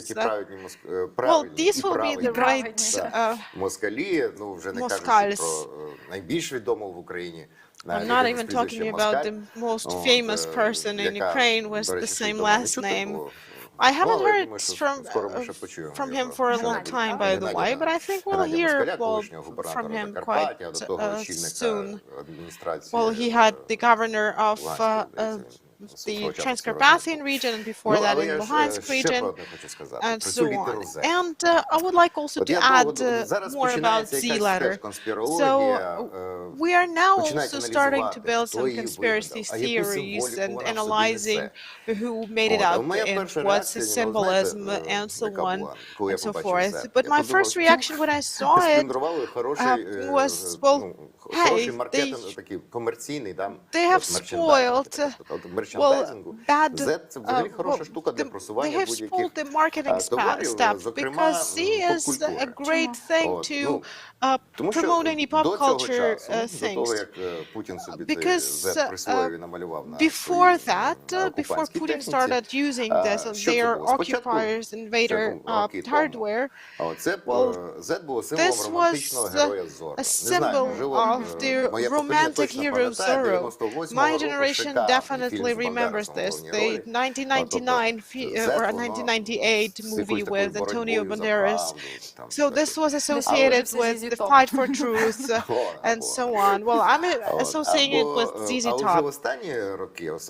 Yes, why not? And then lately, started from 2005, 2010, and after that, Z з'явилося в логотипах і в рекламі цілої купи кіно, комп'ютерних ігор, іншої комерційної продукції, присвячені зомбі-апокаліпсису. Тобто, як правило, йшлося про героїчний спротив людей it was about the heroic resistance of people to an army of the dead. So I think that's why Putin probably chose things like that, because seeing all these mass products, all these mass products like computer games, for example, where millions of people play them around the world, so they already have this association that Z is evil. This is something bad, something that wants to kill everything alive, and when they see this hardware with this Z, so they think that these are zombies. Well, I'm very worried about these facts that children are made to stand in the form of the Z letter, and then they say that school children support the army.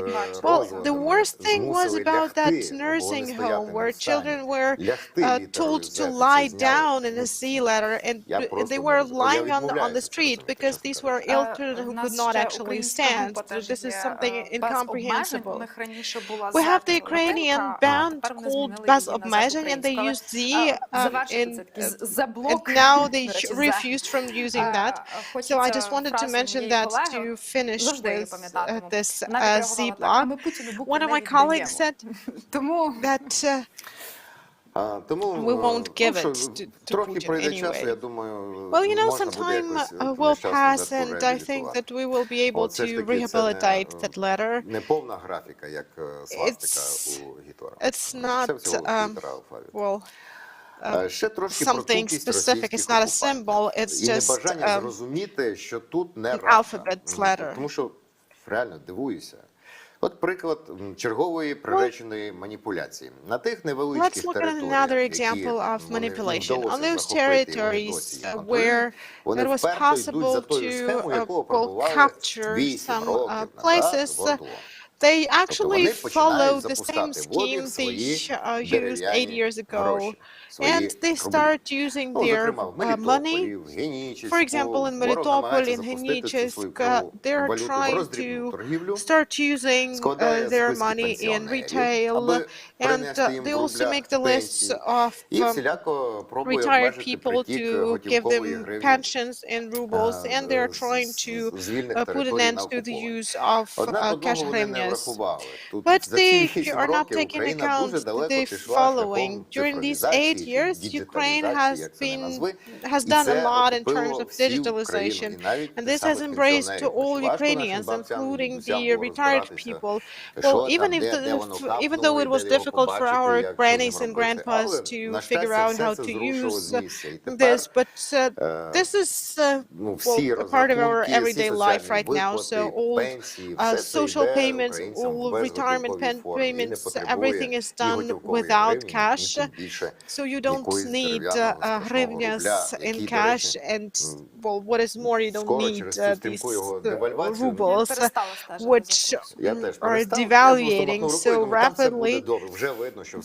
We're not even following the exchange rate at the moment, because very soon they will be able to use this money to make a fire, as it was about 100 years ago with the money of the Tsarist Russia.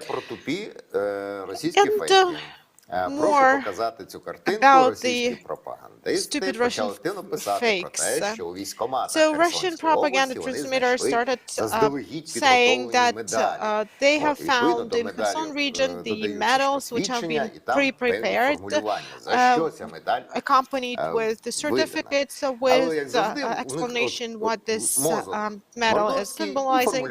But they have, as usually, done it in a stupid way. They wrote for conquering Crimea. Well, we wouldn't write anything like that, because Crimea is Ukrainian, and no Ukrainian would write for conquering Crimea. We would write something for returning Crimea or reclaiming Crimea. And I think that we would write something like that.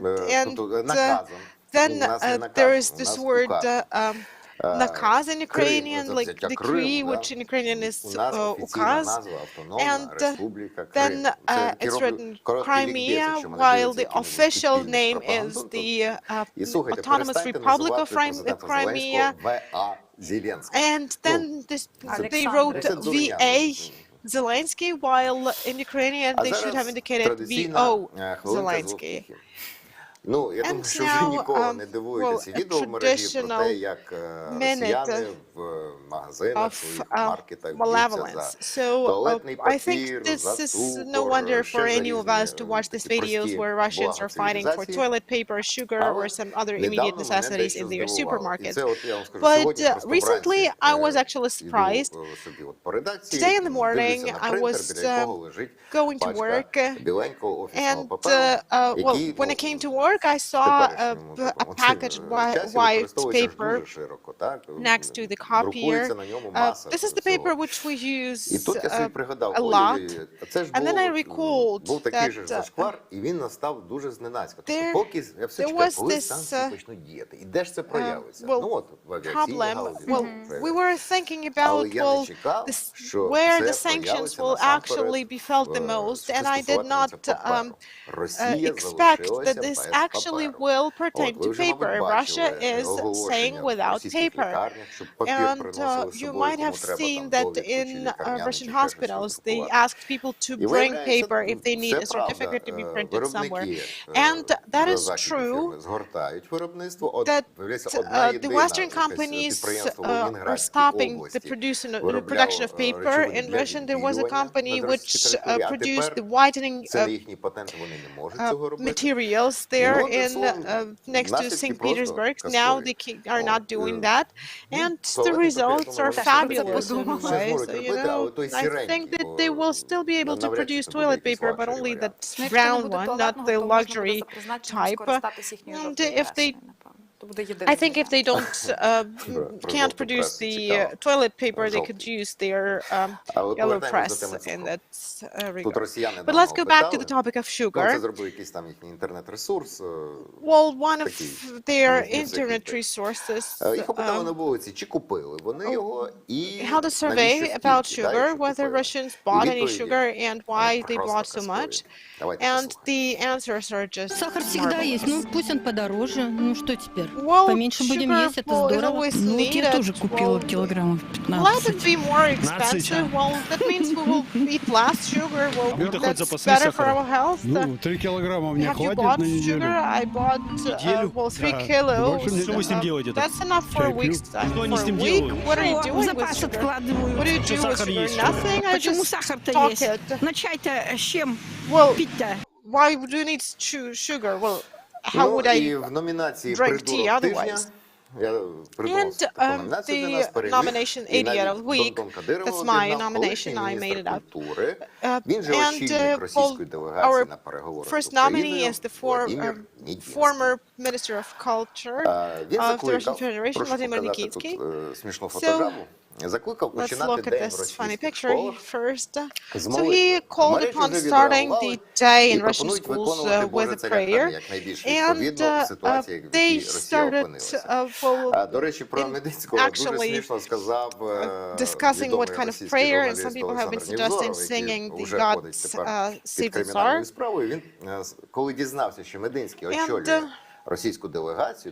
When some people heard that Medinsky is actually participating in negotiations, they said that if the Russians sent Medinsky, then Ukrainians should send Verka Serduchko in this costume of her. Well, you know, she said that this famous song is not Russia to buy, but Russia goodbye, definitely. Well, his musical creativity is actually getting a new lease of life. Serduchko's music will sound right now because with the efforts of Ukrainian creative people, it has turned into meditation music. It was combined with such a video footage that you can watch it forever and reach nirvana. So we will watch watch this video in our, well, traditional program about Chornobayevka.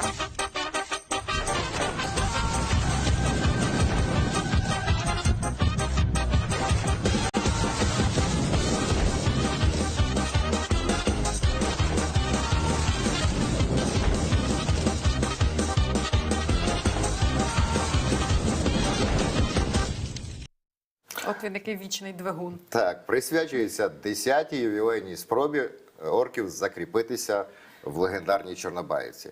Ну і на цьому про дурниці, брехню та нісенітниці вже досить. Пора поговорити про правду. Передаю слово колезі. Ніна, продовжуйте. А всім до побачення.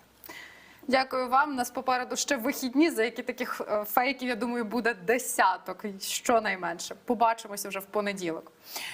А на кінець цього блоку трошки медитації, але не менш приємної, але мелодійнішої. Дуже хочеться чогось справжнього дійсно, і маємо чудове, натхненне відео від українського піаніста Євгена Хмари. Він не лише підтримує тих, хто втікає від війни і виконує свої твори на вокзалах, у лікарнях та центрах для біженців. Він записує свої твори і підтримує таким чином кожного із нас. Тож послухаймо.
Війна зробила ці звуки дійсно популярними в різних мережах. Гімн України стає хітом, на який накладають різноманітні відео, різноманітні кадри.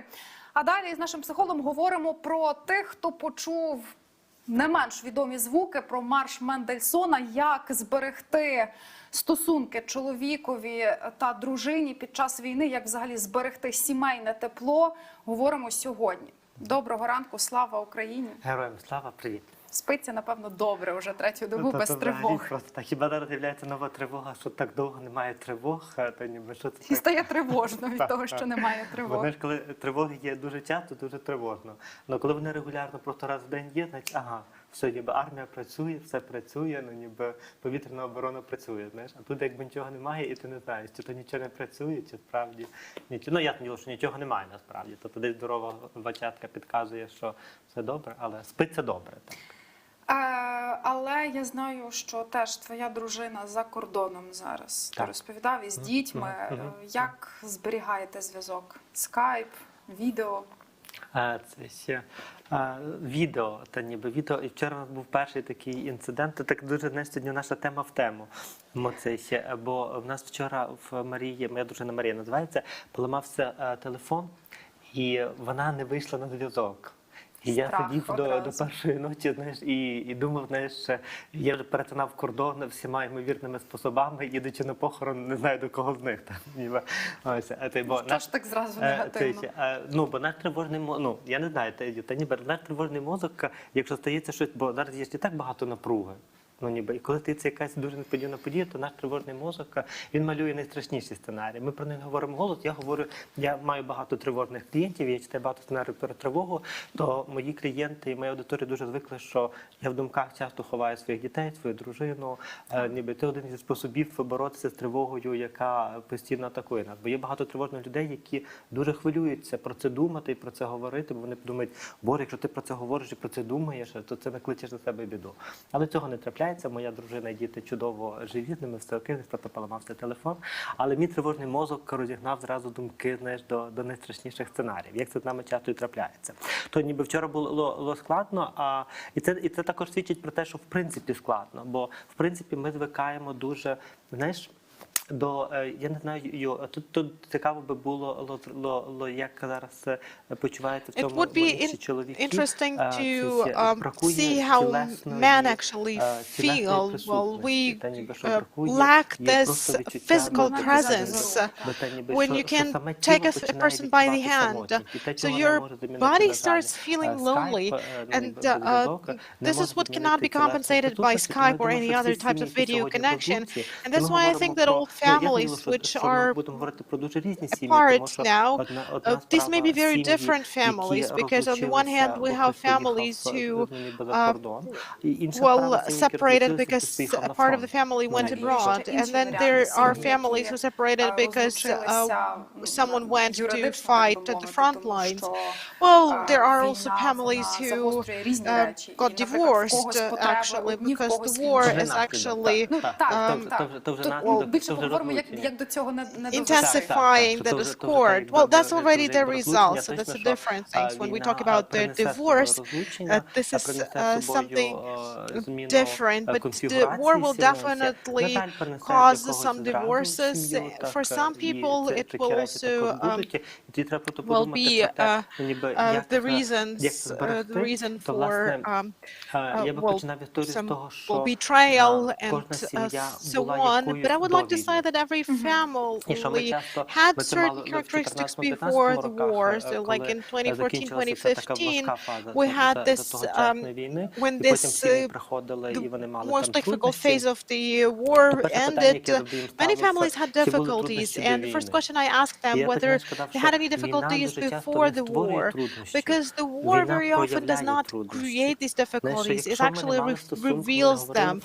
If we were not talking about their emotions and the needs before that, and then we were thousands of kilometers apart, we're not talking about these things. We keep living our lives. And when we say that now is not the time, we have a kind of a justification, but we have never done a thing like that before. So this is a way to divorce in a way. For some people, I have a client, for example, for whom the war actually showed how desperate their situation is and how miserable they are in their marriage. They were miserable before the war, but now they have finally seen this, and she's looking at herself. She started moving, she lost the job, and now she sees what this process looks like, and it's now the reason for her to think about the divorce. Well, in the cases when the wife is abroad, a man will definitely be worried, especially when you can't contact them. Well, how do you keep in touch? What if there are some problems with internet and so on? So how do you cope with this control function? Well, how do you about this, whether everything is okay and what have you been doing? Will this not be considered kind of a pressure? Well, it depends very much, because we perceive the situations differently, because there are two people. Well, there is one person asking and the other person listening to these questions. So if we just imagine a good family without any problems that before the war, and then we trust each other, because this is about a good family. We take care of each other, and we're trying to talk to each other.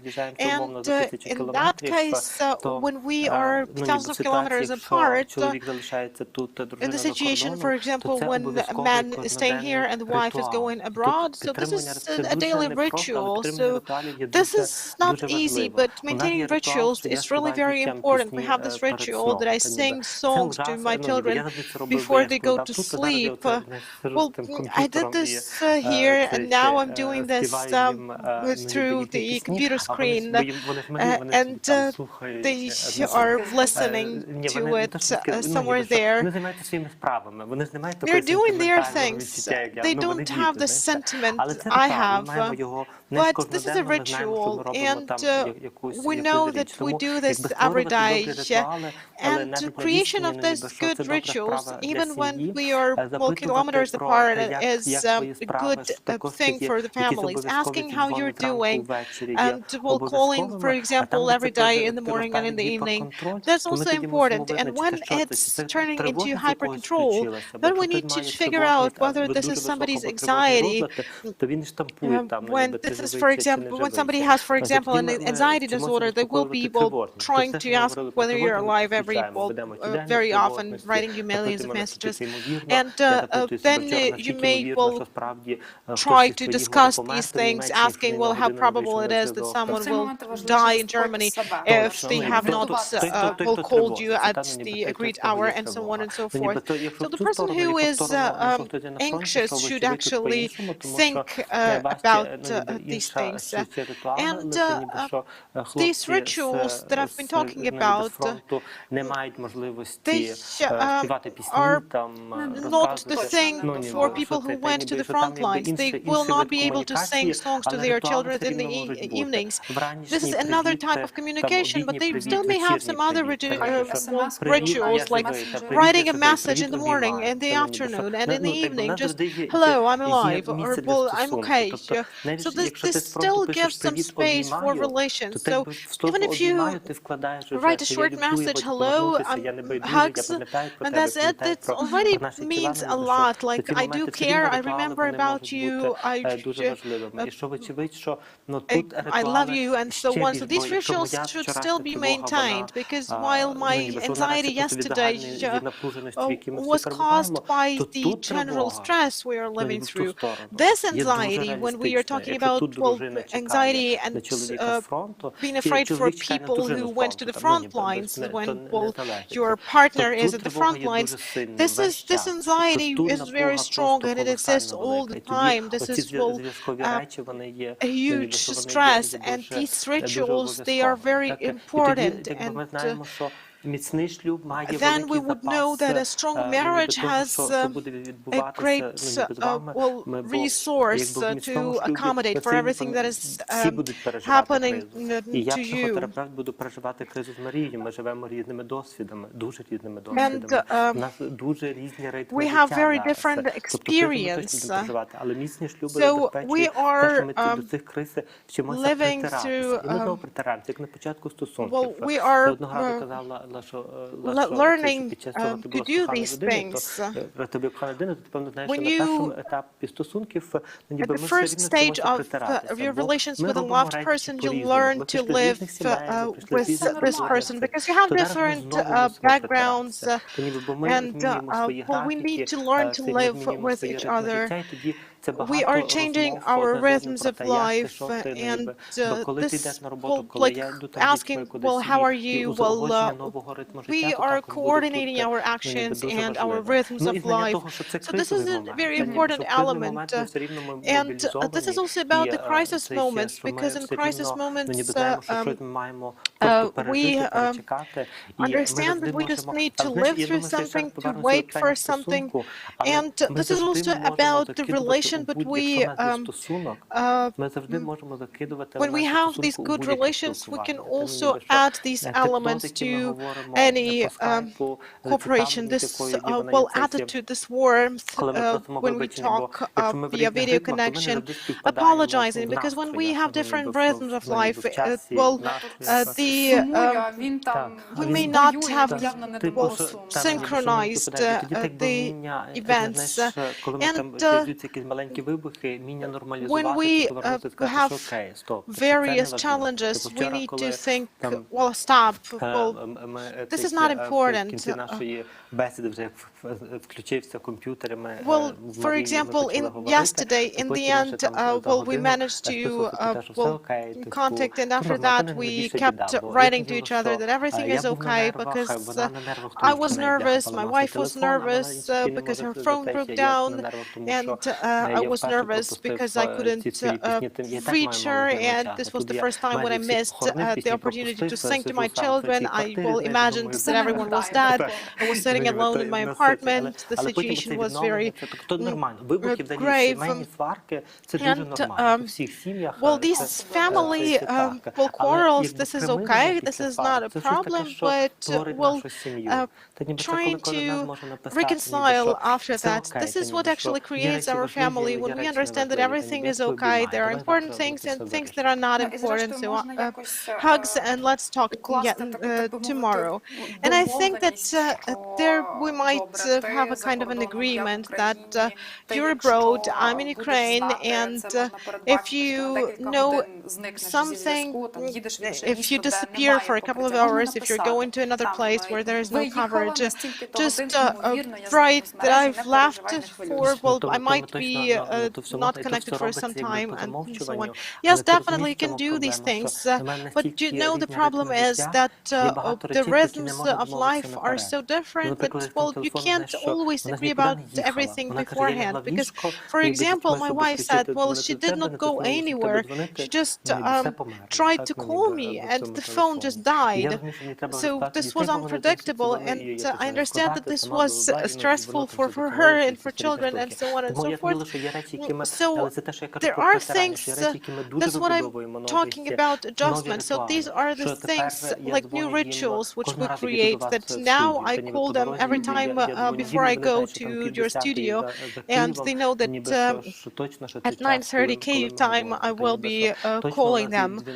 And we also call each other in the evening because they are drinking tea in the evening, and we are talking to them as well. So these are the things that we have to build right now. And then we are going for somewhere for the whole day, and we will not be connected. So we actually discuss all these things beforehand, and we get used to these things. You know, we might have another problem. We will have to get back used to the previous life when we get back to that, because we are learning to some other, well, we are creating another rhythm right now, and we will have to readjust it. Якщо війна показує, що це не та людина, на яку ти можеш покластися, і стається таке розчарування, але ти собі думаєш, а може це зараз? Може це, раніше не було навіть дзвіночків про це, і війна якось показує це розчарування, перетерпіти чи рвати рубати з плеча? Бачиш, знову таки, we need somehow to grin and bear it, to tolerate. The devil is in details. You mentioned that there were some red flags, so there were some warnings that you need to pay attention to. When you were talking about this client of yours, there were not just red flags. These were like serious warnings. We have to pay attention to them. Ну та як так, ніби це ще. І війна це, якщо взагалі все було чудово, все було прекрасно. Тут війна показує щось, okay before the war, everything was green in your garden, so the war shows a totally different picture. Ну ніби реакцію страху на війну дуже якусь нетипову. For example, some people have a very atypical reaction to war, fear, etc. So you have to work with this response, with this reaction. So you have to understand that people react differently. Зазвичай не зруйнує вашу сім'ю. The war is not going to ruin your family. On the contrary, it's going to make your family stronger. What is family? So family is a need in relationship. War is a crisis, and it affects the feeling of loneliness, solitude, but family actually helps you fight this feeling of loneliness. If you were on the verge of divorce, then the war is just going to be the trigger for that divorce. There is also the war in the front line. It's a kind of different type of war. I'm not going to label it whether it's good war or bad war. Yes, Hollywood movies show that very often people fall in love at the front line, but this love is much stronger. When the war is over, all families go through transformation, so they meet at war. War dictates its own rules, but peace life, it's a different platform, it's a different level of relationship, so your feelings most likely will transform after the war, should you meet someone in the front line and fall in love. If, for example, you were in a relationship, you were engaged or about to get married, or you were just in a relationship and your loved one goes to the war. Maybe it's easier when you're just alone and you have no partner, you have no relationship, or is it easier when you have someone to take care of, to worry about? So I understand these are two extremes. I'm a person who needs a relationship, and I believe that love is the code of survival for humanity. That's my understanding of therapy. A relationship is a must, because that gives you the feeling of unity, strength, and that gives you the sense to live life. It helps support you, it unites people.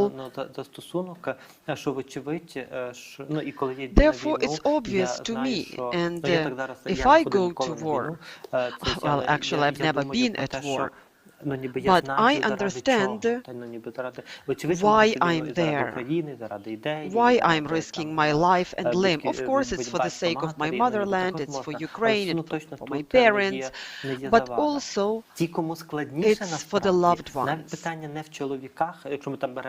It's not so much about men that it's normally a man who is fighting the war. It could also be a woman.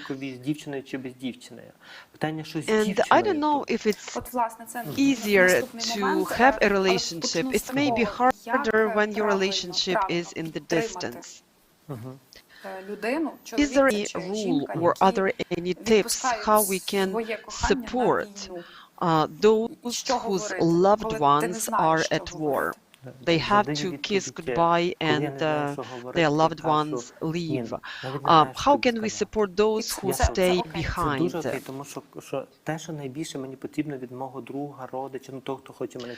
What these people need from their friends and family who want to support, what we don't want to listen, what we don't want to hear is like all sorts of rubbish, ridiculous things that they don't mean.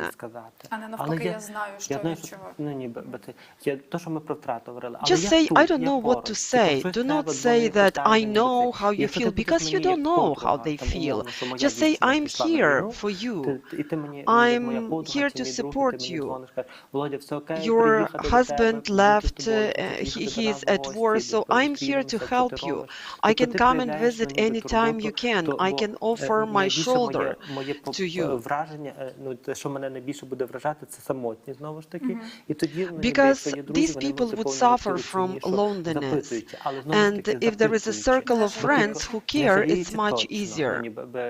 Do not feel pity for them, do not feel sorry about them, because that's not the good way to help those people. I don't need your salvation. То не для цієї розмови. You can have a glass of wine with your friend, yeah, but now we have prohibition, so alcohol is banned. Also, do not impose your help to people. Do not be a burden. Just be there for them when they need you. Be there, stay with them. You don't necessarily need to say something. But just, you can even silently be there. If a person is afraid that their loved ones might die at war, it's a normal fear. It's absolutely normal feeling. You just say that it's okay to be afraid. It's okay to be worried. But I'm here with you. I'm here for you.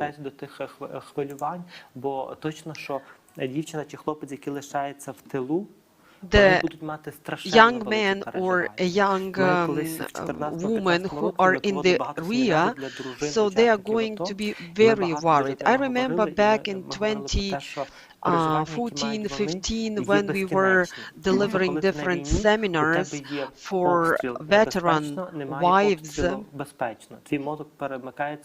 we always said that they in the front line, so they have two feelings. If they are under fire, so that's the mode of danger that turns on. If they are not under fire, so that's the mode of safety that turns on. You, being in the rear, you don't know which mode is on or off.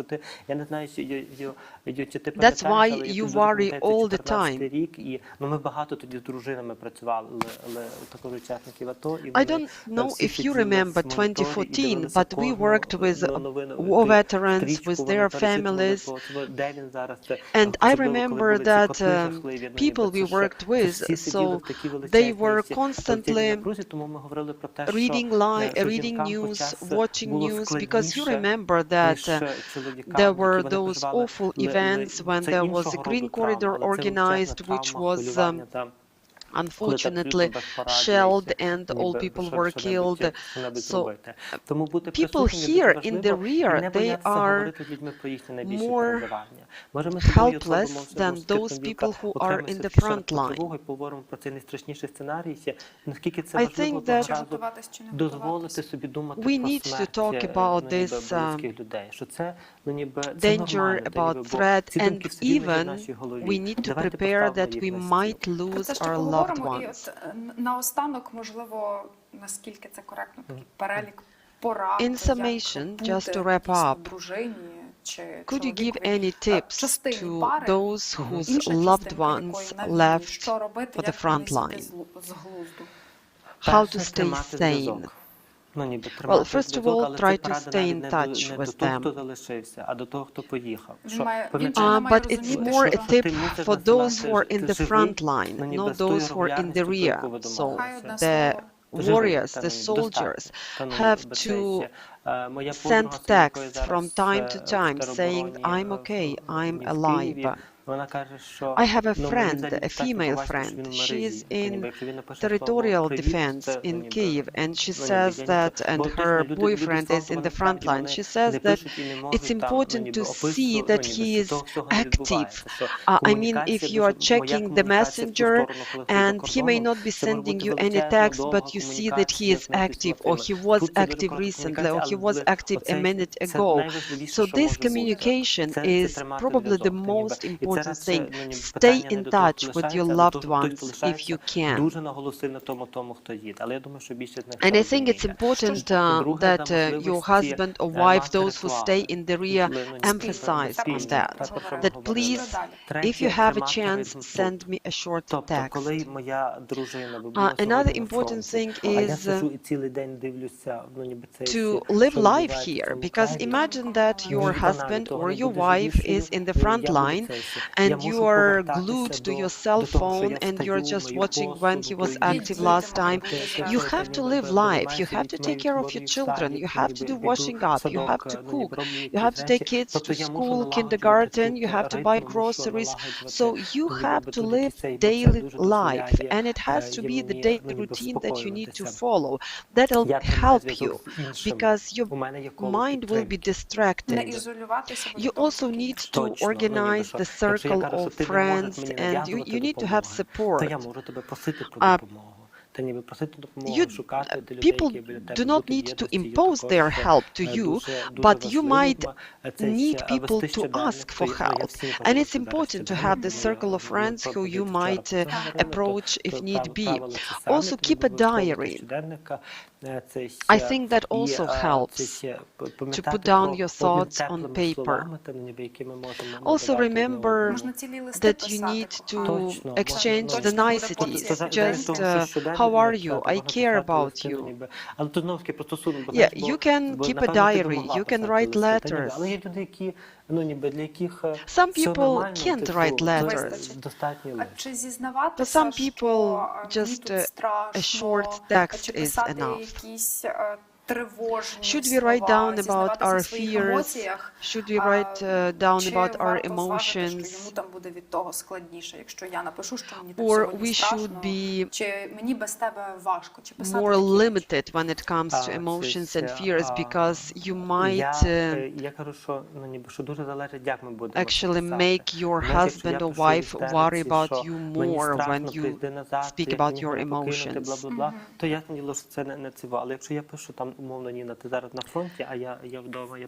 For example, I write down that, Nina, you are in the front line and I've been worried about you all day. It's okay. It's okay that you are worried. You just share your emotions with your loved ones. You should not restrict your emotions. You can write what you feel. You can say how proud you are. So you can write about good and bad things. Definitely positive are even more important, that I'm proud of you. You can even make plans for the future. You can have dreams. Well, not so much plans, let's say, but you can dream about the future. You can have some ideas about the future. So anything that connects you to that person. So you need to stay in touch with that person. You need to make sure that your loved one is alive. Because if we do not share this warmth, then very soon you will feel the dire need of this closure and warmth. Keep doing your daily rituals. Keep saying those good words.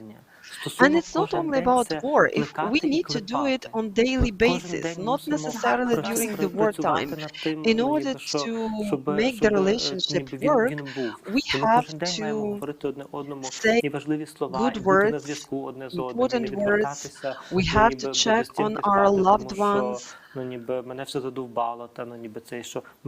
We should not be rude to each other. We should not be complaining about each other. We need to talk to each other, especially when we are in critical situation. Relationship is very important work, and we need to work hard in our relationship and in order for this victory to happen soon. Let's talk about legal aspects. If, for example, trying to flee, you didn't manage to get your documents. What to do if you do not have your ID on you, or you left it at home? You can use this application called DIA, and you have digital passport in DIA. You can show it to police, you can show it at the checkpoints, and you can also show it at the border crossing points in Poland and Moldova. You can also get your documents reissued in administrative service centers. They keep working in Вінниця, Волинь, Закарпаття, Івано-Франківськ, Кіровоград, Чернівці, and Lviv. You can Google their addresses and you can get your passport reissued. Also, you can get your passport reissued in state immigration service, and you can also follow the link in application DIA on Facebook, and following that link you can get your document reissued in case you lost it or left it at home when you were trying to flee.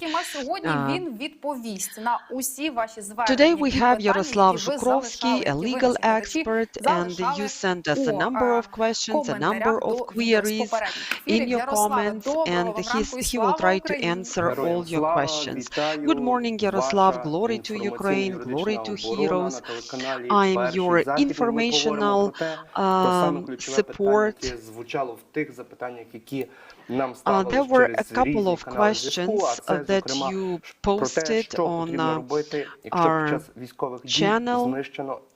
One of the questions was what to do if your house was destroyed during the active hostilities. It's a very painful issue for internally displaced people within Ukraine and abroad whose home was destroyed. People are desperate. There are two things you can possibly do.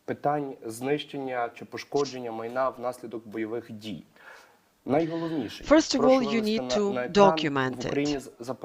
What's important to do? We have a website in Ukraine that started operating recently. So this website is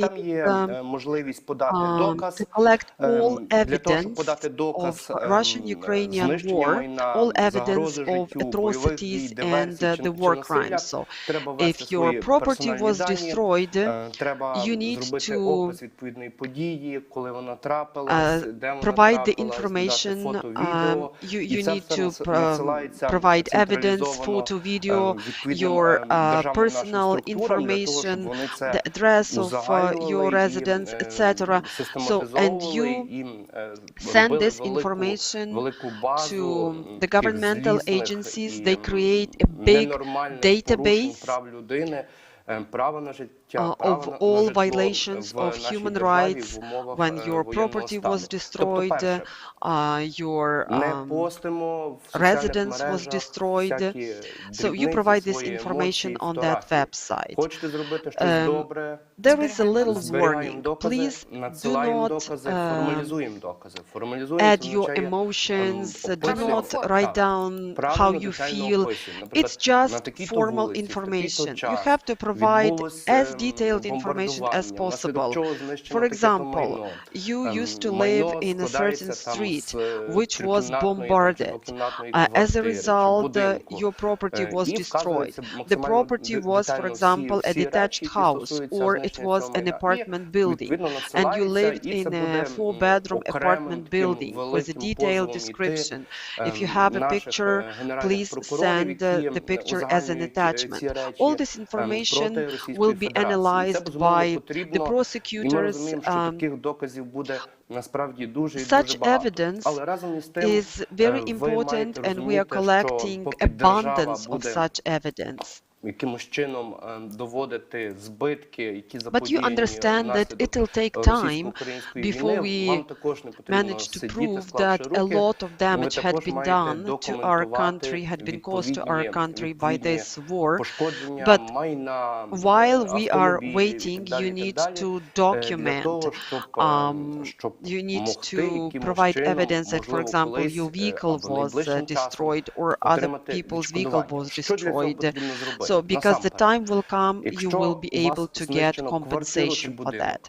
If your property was destroyed, be it a house or an apartment, you ideally need to have the document proving that you are the owner of that residence. If you don't have the document, for example, it burned down, then you need to find the register, you need to find the information in the registry for property ownership. When your property was destroyed, and for example your property was on fire and it was put out by firefighters, if they also made a protocol, it would be ideal if you could produce a copy of the protocol. If part of your property property was damaged, your assets were damaged, you need to make a statement in the police department. According to Article 214 of the Criminal Code of Ukraine, your statement will be registered in the police, and that will be the proof that you lost your property or some of your assets. After the war is over, after we win this war, we don't say after the war is over, we say after we win this war, after Ukraine wins this war against the Russian aggressor. A lot of people will have the rights to claim their property. And first of all, we will need to make the correct assessment of the worth of your property. And I believe that lawyers will be working 24/7 in order to fulfill all the requests. During the martial law, during the war, the property was worth, for example, 500,000 hryvnias or so. You need to prepare today, you need to get ready today, get ready with the documents, do not put it off until tomorrow.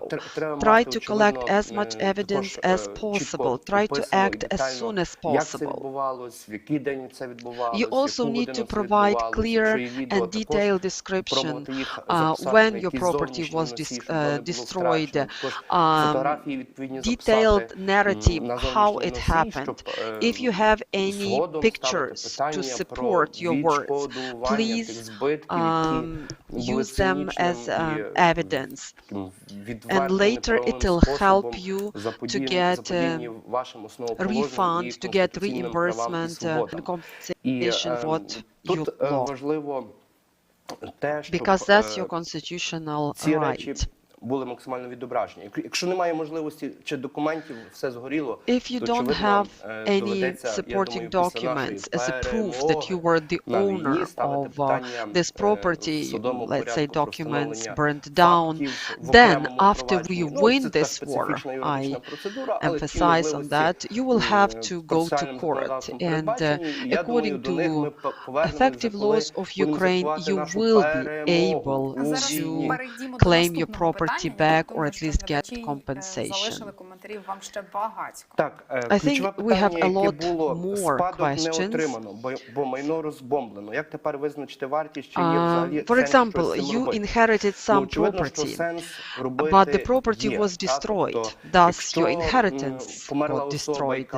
For example, if a relative passed and they left their property to you, but the property was destroyed, you still can claim this inheritance, even if this property was destroyed because of war. Of course, after we win the war, we will make the assessment of the worth of this property. There might be forensic examination of that property. Do not go into despair. Right after the victory, we will keep informing you, we will give you the tips how to get your inheritance. Another question that we received was about insurance. If your property was insured, you need to remember that martial law is a force majeure circumstances, and very often there is an article in the insurance agreement about force majeure circumstances, and force majeure circumstances allow insurance company not to pay the damage that was caused to your property because of war. You need to be aware of that. Unfortunately, that's not good news, but insurance will not be paid to you because of war. Another question was about the simplification of divorce procedure. We know that there is a simplification for marriage procedure, so we've seen a lot of videos that people still get married during the war, and you can expedite this procedure. Unfortunately, our legislative organ and the Ministry of Justice did not come up with any solutions how to expedite divorce. If you don't have children, then you can go to the office for a registration of death, birth and marriage, and within the defined period of time, according to effective law of Ukraine, you can get divorced. You apply and you can get divorced within the period according to effective law of Ukraine. But if you have children, you have to go through the court. So you have to apply, and only the court takes this decision. We do not encourage you to get divorced during the war. On the contrary, just stay together or get married. Otherwise, we will need to talk to the Ministry of Justice and the legislative organ of Ukraine. So if there is a dire need to expedite your divorce, maybe we should also offer you such a chance. But so far, it's not possible. Child support. If father is in the armed forces of Ukraine, should he pay child support or alimony? Irrespective of what you do, that's the duty of the father to pay alimony or child support. It doesn't matter whether you are fighting at the war or you are just an ordinary civilian doing your job. So this commitment remains regardless of what you do, whether it's a husband or a wife, depending who children stayed with. So the partner who is not living with the children, so they have to pay alimony. It's legitimate, and this commitment remains even during the martial law. We understand that if someone fails to do that, so the executive service can oblige that person to do that, but these days it's not always working as effectively as it should. Питання виплат всіх аліментів по судових рішеннях буде, мабуть, першочерговим для державних приватних виконавців, і я переконаний, що всі суми будуть належні. I'm absolutely confident that when we win the war, if any children that didn't receive child support, so they will after we win this war. And if father refuses to pay child support, I think that's the moral crime of that father against his own biological children. Мама виїхати з дитиною, якщо батько Another відмовляється давати doзвіл. Can a mother leave Ukraine for another country with a child if father refuses to give permission? During the peacetime, of course, there was a separate procedure. If a mother wanted to leave for another country with a child, a father had to give permission before the child turned 16. When the child turns 16, the child can leave anywhere they want. It's their independent decision. Before that, they can leave with one of the parents with the permission of another person. But these days, during the martial law, a mother can leave with a child without getting permission of another parent. This permission is necessary only in one case. If, for example, the child travels with other relatives, let's say aunt, uncle, grandmother, grandfather, in that case, you need the notary permission of one of the parents, at least one of the parents. And according to the law, it should not necessarily be father or mother. It could be either or. This permission is given by the notary. It is authorized. The notary should be authorized, so it's signed by the notary, and the child can leave for another country with a relative, not necessarily mother or father. But this permission, in that case, is necessary. Наші прикордонники. Ця процедура зараз спрощена і, мабуть, Again, this whole procedure has been simplified these days. And I don't know of any instances that the border patrol officer wouldn't allow a child to cross the border. Перепрошую, що можу вас перепинити. Для наших глядачів трошки спростити. Нас дивляться з різних регіонів. Можливо, не всі розуміють, що вуйко – то дядько, тітка – то тьотя. Ну, дивіться, коли people from other regions watch us and they need to understand that you use some Galician words like uncle, aunt. So we need to use legal terms, next of kin. Прийнятніше для всіх, напевно, українською. Так, отже, не переживайте, є потреба вивезти дитину, вивозьте дитину. Back to the subject. Звичайно, ми до цього не You shouldn't закликаємо. worry. If you should take your child abroad, you can do so, and there were no instances that you were trying to flee the country and you were not allowed to do so. But I'm absolutely confident that soon we will win this war.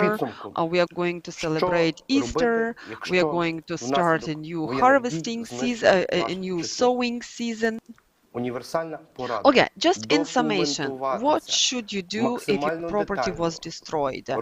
So, in a nutshell, you have to provide as detailed description as possible: time, place, circumstances, evidence, witnesses, if you have any witnesses.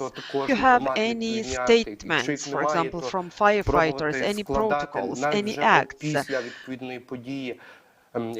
anything that can help, pictures, video, all this has to be collected and it has to be sent to the state portal that collects evidence that prove that our country has been under the aggressive occupation of the Russian Federation. І почуємось зазвичай вранці. I say goodbye to you today and I'll be with you again on Monday. Remember that I'm your informational support. Thank you, Yaroslav. Good news. Volodymyr Zhirinovsky passed. He joined the silent majority. However, the members of Russian Duma did not confirm this information, but Zhirinovsky was the member of Duma, the Russian Parliament. He even instigated to start this aggression even earlier on the night between the 31st of January and the 1st of February, and he even promised the reward to those who will put the Russian flag in Kyiv first. Mariupol Drama Theater that was bombarded by the Russian airstrike. 300 people died, at least 300 people died. The Russian troops keep killing innocent civilians. Barbarians opened fire on the medical facility where people were waiting to get humanitarian aid. They use multiple rocket launcher and SAM in order to destroy civilian infrastructure. Внаслідок атак ворога загинули 2 дітей, ще 3 травмовані. Гаряче й на Луганщині. Luhanska, at least 2 people died, many more were injured today.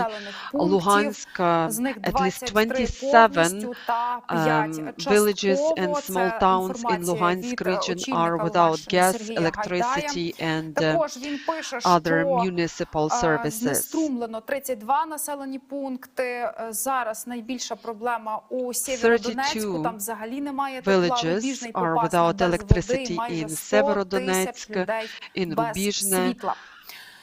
На Луганщині, в Луганській області зник львівський журналіст Руслан Оруджа, який вступив до лав Збройних сил України. Про це повідомила його дружина Ольга Оруджєва. За попередньою інформацією, Руслан вийшов на чергування, після чого не повернувся на позиції. Це Луганський напрямок, район Попасної. So that's Luhanski. Стратегічно важливе для планів окупанта місто Ізюм майже зруйноване. На супутникових знімках, які опублікувала CNN, навколо величезна кількість ворожої техніки. В умовах війни виснажливо, подекуди 24/7 працюють рятувальники. У них як ніколи багато роботи майже в усіх регіонах України. І додають їм складних, але геть безглуздих завдань лише російські вороги.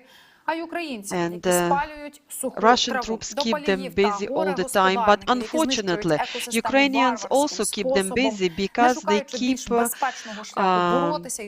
burning the dry grass, the dead wood and dry grass, and it keeps our firefighters unnecessarily busy.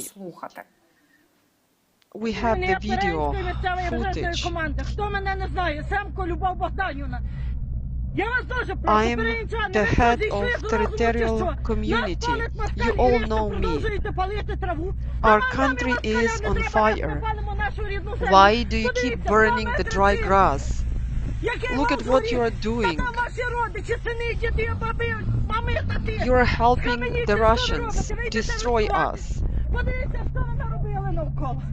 Look at what you have done. You have set fires everywhere. This is a stupid rule. I have nothing else to say to you. Найпопулярніша газета в Ірландії Irish Independent The most popular newspaper in Ireland, Irish Independent, published their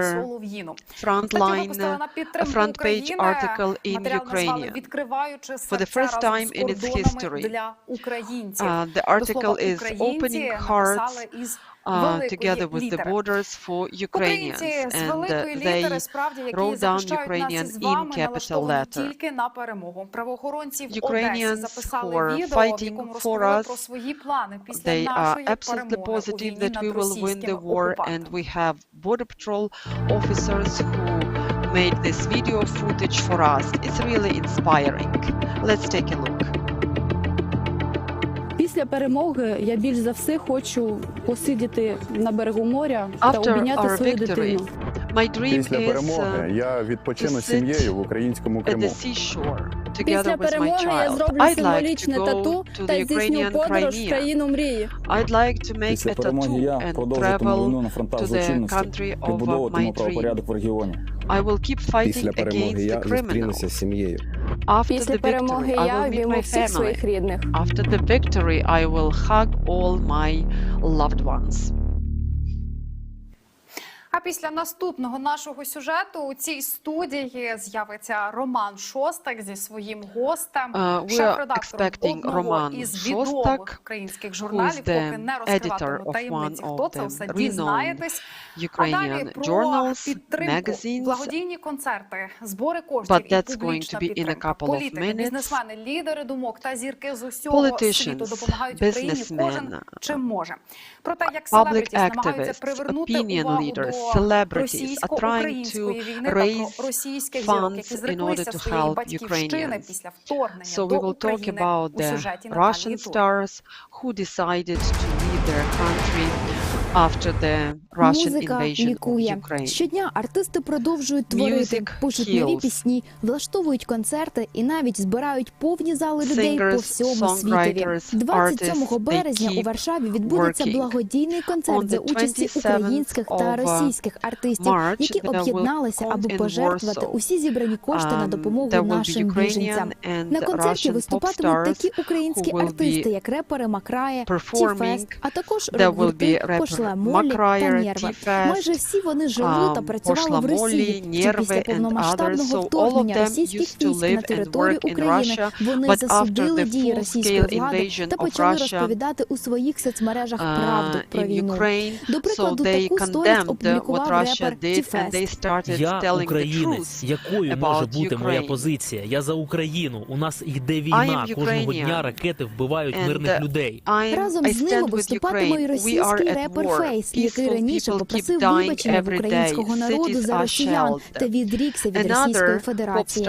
Я прошу вибачення в усього українського народу за ті страждання, які завдала вам наша країна. Я прошу вибачення за нашу державу. Мене, як російського артиста, практично більше не існує. Як громадянина теж. Я більше не збираюся платити податки в Росію. Я поїхав і більше не приїду в Росію. Я більше не буду давати концерти в Росії. Також концерт транслюватимуть в онлайн-режимі, де кожен охочий зможе пожертвувати кошти українцям. А ще менше тижня тому, 20 березня, українська співачка Тіна Кароль виступила на найбільшому благодійному концерті в історії Польщі на підтримку України. Виступ артистки розпочався з хвилини війни. Глядачі почули те, що чують українці щодня. Звуки повітряної тривоги, крики людей, уривки фраз перехоплених телефонних розмов. Her concert was, her songs were performed in turns with air raid sirens, and there were other special effects used during the concert. Є здійснили удари по нашій військовій інфраструктурі та по нашим прикордонам. Без паніки. Ми сильні, ми готові до всього, ми всіх переможемо. Концерт транслювався у прямому ефірі у 40 країнах світу, а глядачі могли надіслати спеціальне СМС-повідомлення, яке конвертувалося у грошову суму для допомоги Україні. І зрештою вдалося зібрати понад 42 мільйони гривень. Усі кошти будуть надіслані на допомогу Україні під час війни. До слова, разом із Тіною на сцену також вийшла 7-річна Амелія, чий спів у бомбосховищах раніше підкорив серця мільйонів людей в інтернеті. She became famous, so she was singing together with Tina Karol during this concert.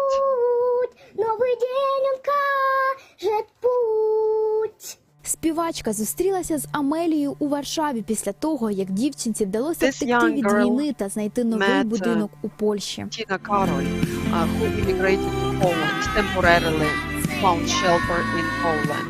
А 12 березня нідерландський музичний продюсер і діджей Армін Ван Бюрен влаштував благодійний концерт на підтримку України на національному стадіоні в Бухаресті. На сцені діджей виступав з українським прапором, а усі отримані від продажу квитків гроші Ван Бюрен пожертвував на допомогу українському народові.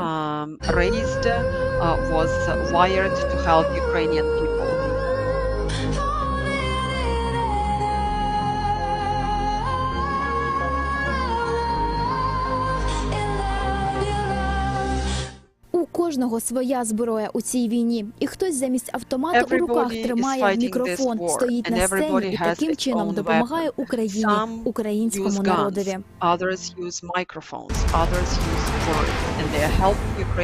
Вітаю, наш гість Олег Романчук, шеф-редактор журналу «Універсум». Ось я показую цей журнал «Універсум». Це майже все ціле. Сукупність Universum is like universe. Має це філософське поняття. Не плутати з універсалом.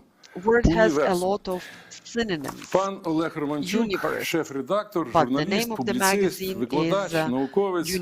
Хочу звернути увагу на таку річ. Оцей журнал вийшов перед війною. І читаємо. Отут написано «Розпад Росії», трошки вище, «Загроза чи шанс». And it says the collapse of Russia, a threat or a chance. Ukraine in expectation of casus belli. When will we get catharsis? So these are the three questions that have been embedded in this war. Could you foresee the day of the beginning of the war? In a way, yes. If you open page 3 of this magazine, there was the date. So this magazine was published 4 days before the war started. We know that Russians love symbolism. They love to manipulate with figures. On the 23rd, 24th of February, back in 2018, you remember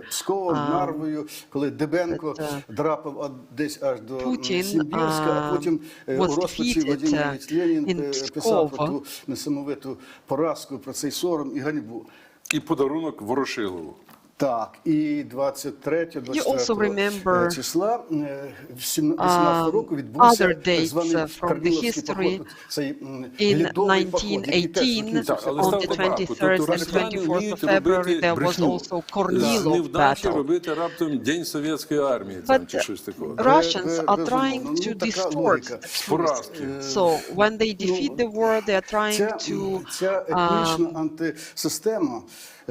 show it under the icing of victory.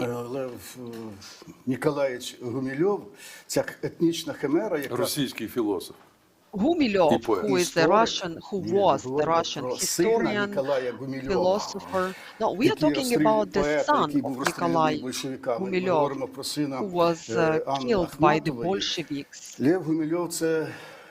The son of Anna Akhmatova. Lev Gumilov is a world-known historian, ethnologist, and he developed a very interesting concept of ethnogenesis. Being a scientist, he looked into the origin and idea of what we call ethnic anti-system that occupied big territory of our globe, and they call themselves Russians. Even in his works, he calls them ethnic ghosts. He knew what these people were. He wrote a lot of articles, a lot of works about them. Як етнічна спільнота, цей етнос, як самостійний суперетнос під назвою Росія, він молодший на 500 років від західноєвропейського. І що б ми не робили, що б вони не робили, щоб вони не хотіли, вони не можуть нас догнати. Свідоцтва про народження нема в природі. Ну, на 500 років... Копії не приймаються. Все, так точно. We don't know the exact date when the Russian Federation was founded as a country. Кожен там чимерист, татарин приймав християнство, і він, власне, residing in the territory of Russia, most of them are Christians. Етнічну антисистему, яку він дуже чітко характеризує. But he called the Russians as ghost nation. Така людська спільнота з негативним світосприйняттям. It's a community of people with the negative mindset. They don't know what common sense is. They have some kind of idea that they invented. They live according to this idea, they work according to this idea, and they keep destroying the world. We even remember from the Soviet time, they were always coming up with the craziest idea, for example, melioration. They were trying to build dams, they were trying to dry the marshes, etc. So they always work and live illogically.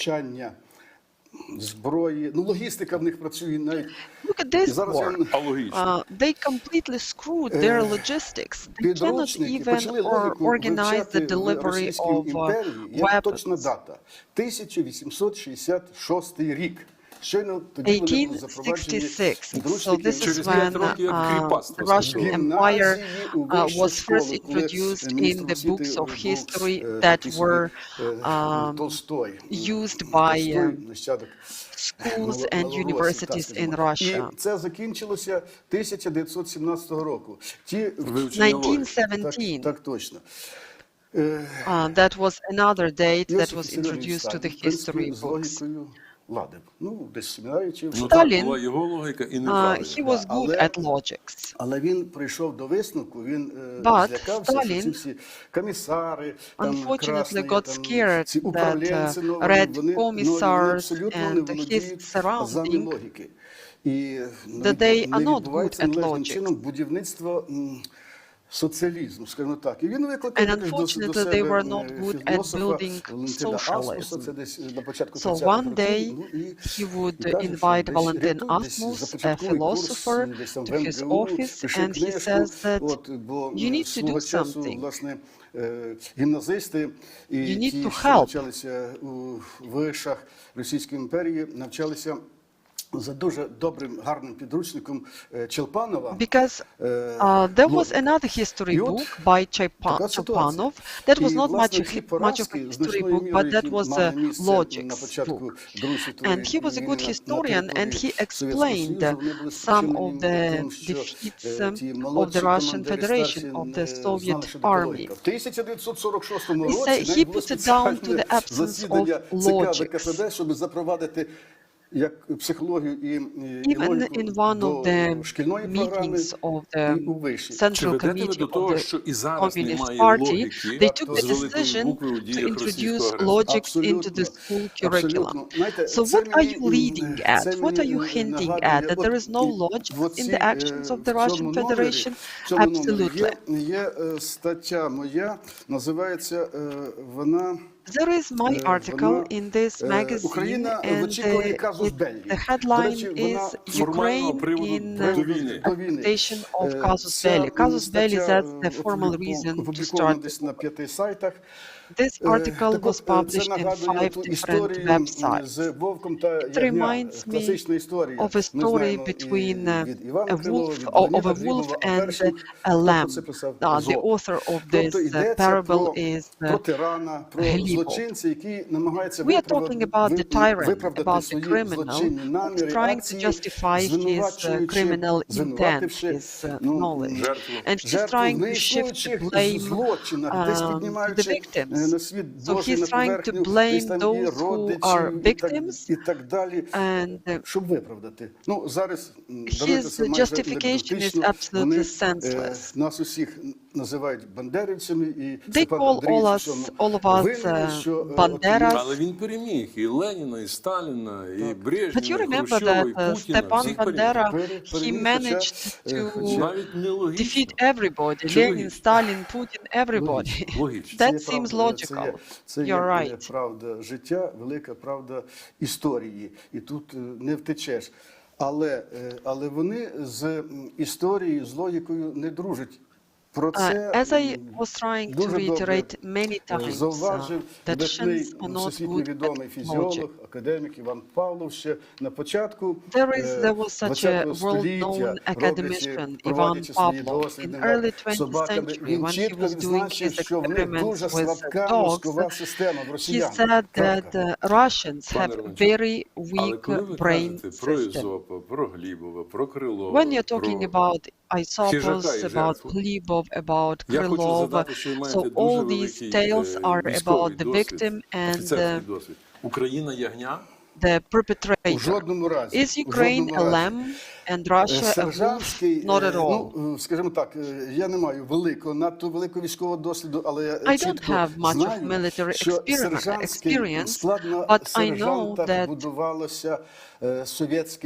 the Soviet army, the core of the Soviet army were the surgeons, and I believe that 50 to 60% of all servicemen of the Soviet army were Ukrainians. Just for your information, you are ex-officer of the military. That's right.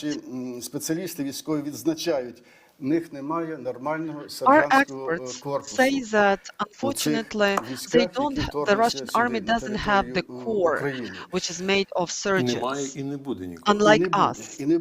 They don't and they will never have this corps. Але знову ж таки, вертаючись до оцієї Getting back to what we were discussing earlier, цієї етнічної химери, яка може існувати лише в якийсь спосіб, загрожуючи світу своїми певними можливостями, в даному разі ядерними. They threaten and intimidate the whole world. Грабіжництво, I насильство. would even call them Буквально сьогодні, chimera. перед передачею я встиг взяти з інтернету інформацію про те, що заступник When I голови was getting Радбезу ready to come Діма to you, Медведєв, I read some сказав, news, що and ми, Dmitry Medvedev цілі свої ми said виконаємо, that що стосується майбутнього they're України, going статусу to meet України як their нейтральної objectives as far держави. as Ukraine is concerned.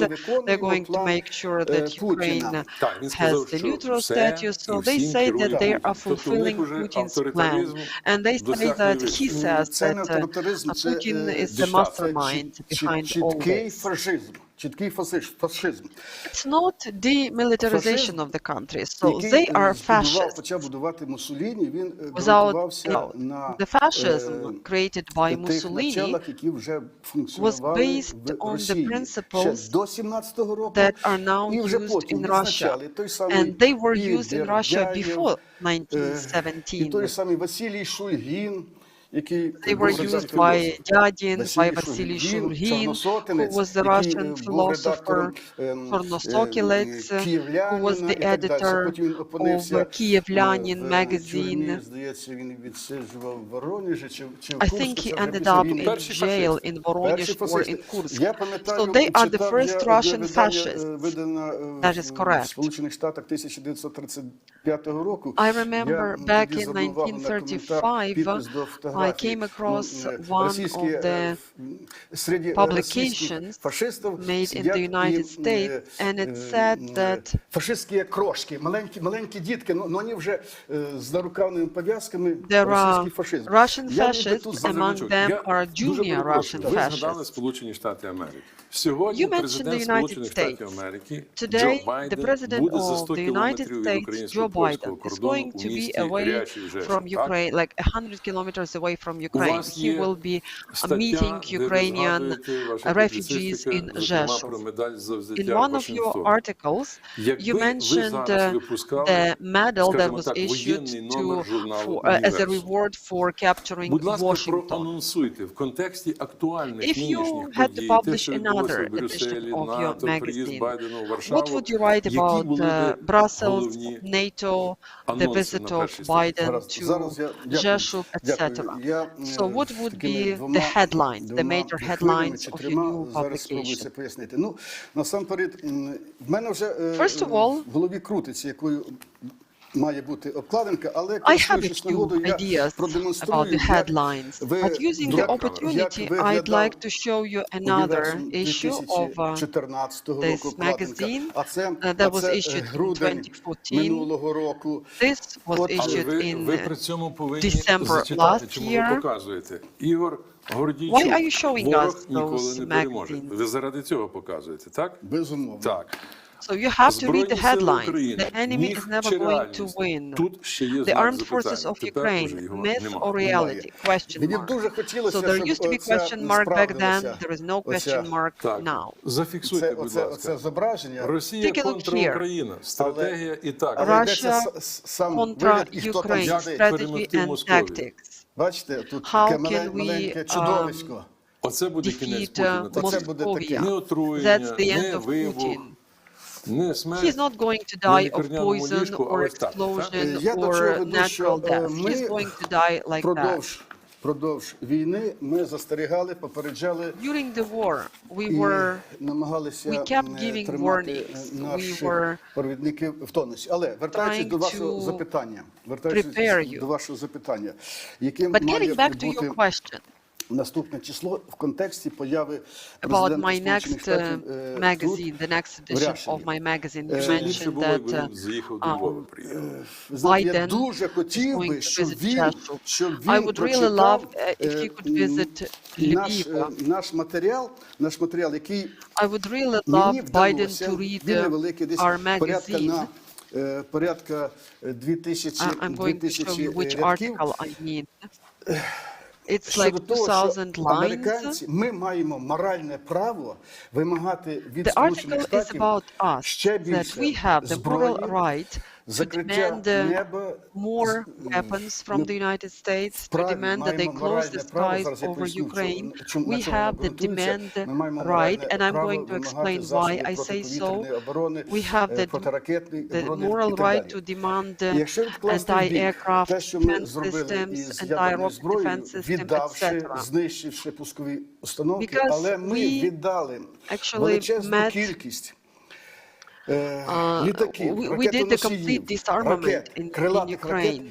We got rid of cruise missiles, of airplanes, and such cruise missiles, similar cruise missiles, are used now to shell Ukrainian cities from the Black Ви Sea. хочете сказати, віддайте наше? Are you trying to say that you have to give us back what once we got rid of? Те, що нам належало, як мінімум. Так, це не ядерна зброя. Задурно Because віддали. this is not І ось nuclear arms. ця стаття, We actually got rid of our armament. You mean strategic fighter jets, цифри, назви, абревіатури, все це є в статті, Yeah, I яка can в нас provide the whole англійською, list українською, with abbreviations and with на the нашому numbers. сайті висить. Але мені This вдалося information минулого is тижня, given on я our брав участь в website in вебінарі 3 з different нашим languages. послом, і з пані Маркаровою, Last week втиснути I цей met текст майже our 2000 ambassador літер, знаків. І And я вже тоді отримав схвальну реакцію, що в цьому є I told логіка. her about Якби this information, and she said that if President Biden read this, але я he думаю, would що з probably нашого change посольства his мали б mind. йому передати цю інформацію. And I think that our embassy should make sure Зараз that якраз я this до цього information повертаюся. ends up on his table. Буквально цього тижня в інтернеті з'явилися зображення Last трьох медалей, за які були заготовлені there was a viral picture in the internet about the medals that were made prematurely before the war started. So the medal as a reward for capturing Lviv, Kyiv and Odessa. A year ago, ось у цього числа let me find the Україна проти імперії. magazine. Була стаття моя. So, Медаль за Ukraine город against Вашингтон. Вона Russian англійською мовою, до Empire. речі, So there was a similar і є в prediction, the Сполучених medal for Штатах. capturing Washington. Зараз, як то кажуть, модно тролити. Зараз можна потролити Вашингтон. I think that now we can actually tease Washington that there were medals prematurely prepared for capturing Lviv, Kyiv and Odessa, and I also predicted there might be a similar one issued for capturing Washington. Путіна і таке інше.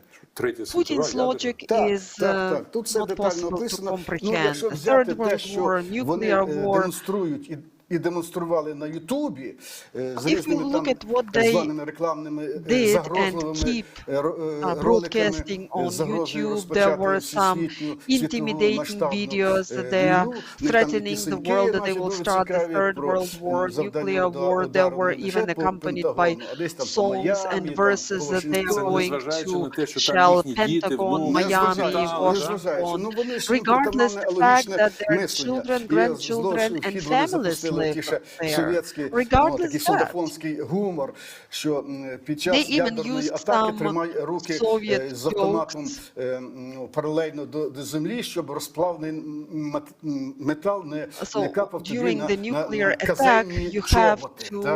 Логіка така в них. Keep the gun away from your body so that once the gun starts melting, it does not damage your boots. Манхеттені. Якщо хочеш потрапити в Сполучені Штати, записуйся в ракетні війська. Це все тут. Але я цю статтю почав з чого? Я згадав про цей вірш знаменитий Євгенія Євтушенка «Хотят От let's remember the famous quote, when the Russians want a war. That was actually a song that was popular in the 60s last century. Да, спросіть ви, і от, а тут в них, як звучить, на їхніх штаб, давно запущені ракети, і пепел в воздухі висить, горить Нью-Йорк, і Сан-Франциско, і штат Нью-Мексико горить, і так далі. Це такий гумор сучасний, який вони демонструють. Very black humor. Англійською. This poem, by the way, was translated into English, and we sent this poem to the United States because they need to listen to those threats. I don't know if Putin is schizophrenic, whether he is crazy, but he is the threat to the whole world. Unfortunately, people underestimate him. Вигукнула, як той чорт з табакерки, оця Марина Овсяннікова на Останкіно. Remember Marina Ovsyannikova, who appeared in Ostankino with this placard that she is against the war. I was really surprised that Zelensky for her standing, for her position. Are you criticizing her? Of course I am. But the next day, our information experts understood that that was the premeditated. Потихеньку йде розкол. І що більше буде таких We варіантів, що більше understand буде that there is телеграм-каналів a slow генералів, collapse різних повідомлень, то більше буде надії те, що special одного service разу of Путін не зможе Russia, відчинити in двері secret бункера. service of Russia. That means that one day Putin will be not able to open the door of his bunker, to unlock the door of his bunker. But let's get back to this incident that I mentioned.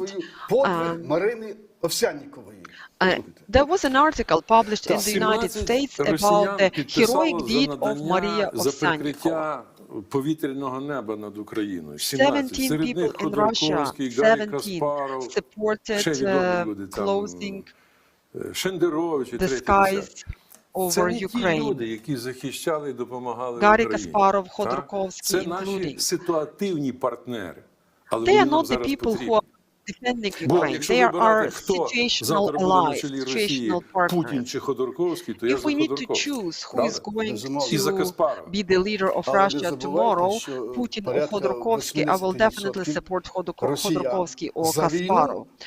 But do not forget the fact that 72% of Russians are supporting the war in Ukraine. Їх багато, але пам'ятаєте, Наполеонівський про стадо баранів, очолюване левом, і стадо левів, очолюване бараном. Remember Napoleon, who said about the lions and the sheep. The cities led by sheep will definitely be defeated by the cities led by lions. Since we started talking about the United States, let's get back to your next issue, the next issue of your magazine. I think that there will be also articles published in many languages so that we share the truth to the whole world. I also published a book. 2019 року. Don't be afraid, don't be a traitor, and don't Це так називається збірка воєнної stay silent. В грудні 2019 року була стаття, вона більш ніж актуальна, вона з'явиться в Америці буквально за кілька днів в перекладі англійською. In December last year, I published an article which is going to be published in the United States soon in one of their media. It's when the United Nations will get rid of Russia. СССР викинули з Ліги Націй. recently we celebrated an anniversary when the League of Nations kicked Russia away for bombarding Helsinki and for the war with Finland. Universum actually raised this issue in their magazine. I think that Russia should be kicked out of all civilized organizations. United Nations has to fulfill their mission, and we probably need to reset the United Nations. Чорний гумор. Але, можливо, нам потрібне нове співтовариство, де не буде отаких прав вето тим, хто не заслуговує. Якщо ми будуємо демократичний, рівний, справедливий, вільний світ, ну, то тоді 50+1 – це демократія, а не 50+1 в дужках 2 чи 3, які можуть все зарубати. Хіба не так? 50+1 and not just one voice that can veto the decision of the majority. We need situational allies, situational partners. When we are talking about the next issue of our magazine, so we also need to respect the desires of the union of officers, and we need to make sure that this magazine is translated into European languages. We need to make sure that those who are in the hot bath of warm bath, I think the Germans are at the moment, so they need to hear the truth, how dangerous Russia is, not only for Ukraine, but for the whole Europe and for the world community. We need to make sure they listen to us and they hear us. I cannot say that Merkel was the agent of Putin. Доньку священника, напевно, дбали про те, щоб вона перемагала не лише в олімпіадах з російської мови і літератури в Москві. І, напевно, вона просила: Вова, пожалуйста, не починай війну, поки я не пойду в відставку. I think that maybe Merkel once approached Putin and she says, don't start the war before I retire. So that's my subjective Її наступник уже розумніший, уже каже, що в рублях не буде платити за... The current leader of Germany is much smarter than her, and he refused to pay in Russian rubles for oil according to the agreements that are still effective. Попри кров, попри сльози, руїни, але Путін зробив і одну, не знаю, як цю справу назвати, ну, недобру, але, ну, історично справедливу справу. Він навчив світ розрізняти Росію і Україну, росіян і українців, зло і добро, ненависть і любов. Between Russians and Ukrainians, between the evil and the good, the hatred and love, the rude people and humble, hard-working people. Russians always were talking about mysterious Russian soul. They were using different attributes and different epithets. There was a Russian writer, Bunin. I think he was the Nobel Prize winner, or at least he was the candidate. During the Civil War, he wrote that he was thinking about the future generations. He says that those people who live in Russia now produce future generations, so that's going to be the end of his country. There were a few other people who spoke about that. Akunin, who wrote his memories about the war, in memoirs about the war, he said that the best people died in the war. The best patriots died in the war, and the worst were living. The system was producing...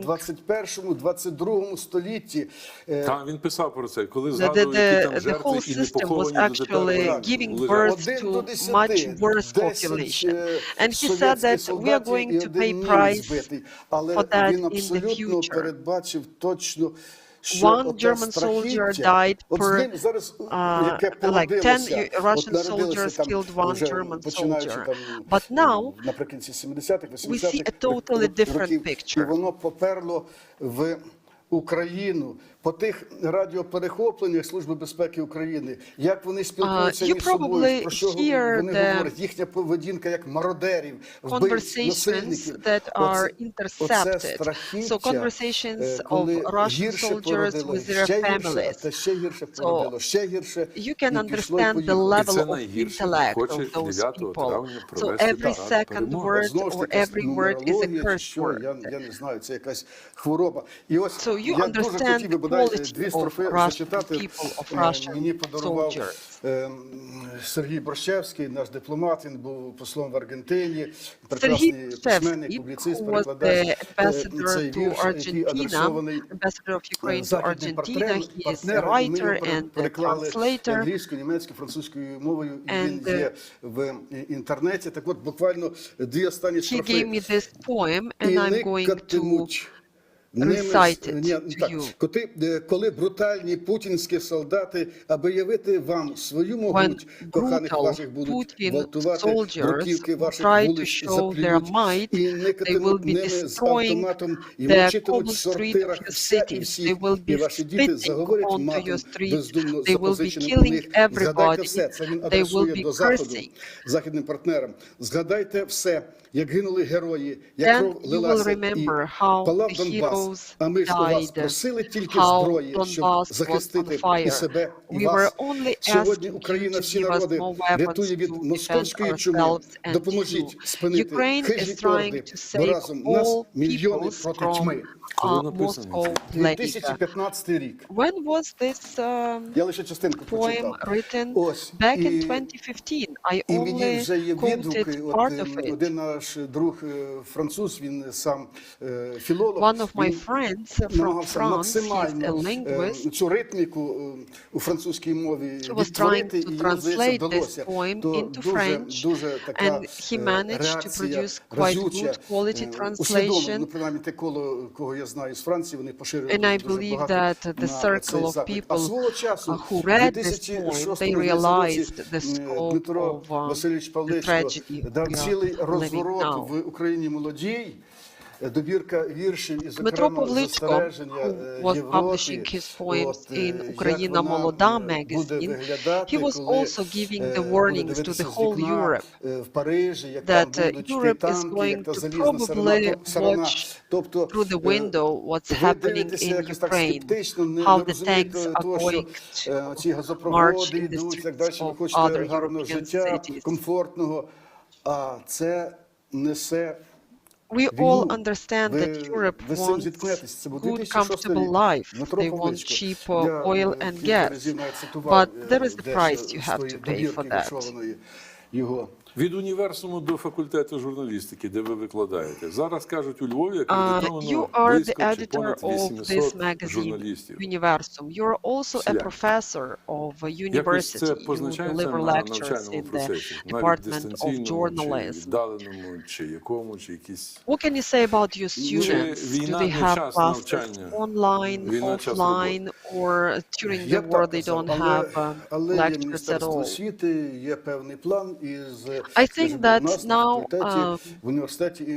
it's not the best time to deliver lectures, but I follow the act of the Ministry of Education. So starting from the 14th of March, we resumed online lectures and seminars. And me, as a professor, I'm trying to talk to students about the problems that we face in Ukraine. When you're talking about information war with your students, what do you emphasize on? Do you see any differences that appeared during the war? A lot of our journalists, unfortunately, do not understand the role of journalism. We don't have censorship. I understand we have martial law. I understand what you're trying to hint at. Ви дотримуєтесь добре. Ви маєте внутрішню інсайдерську інформацію від своїх колег, які працювали багато років у розвідці, але ані півслова не сказали про це в ефірі Першого західного телеканалу. Дякую вам за це. They didn't say anything about that in our studio. Починає вести розмову з учасником бойових дій, який щойно з передньої лінії. І, наприклад, так, що за непідтвердженими даними там-то, але фактично він сам розкриває. Allegedly, blah, blah, blah. But at the same time, he discloses some information that should not be disclosed. We all see the posts in social networks that please be careful when you discllose certain information. Of course, you wanted to try to be the first in order to disclose some information and get some fame.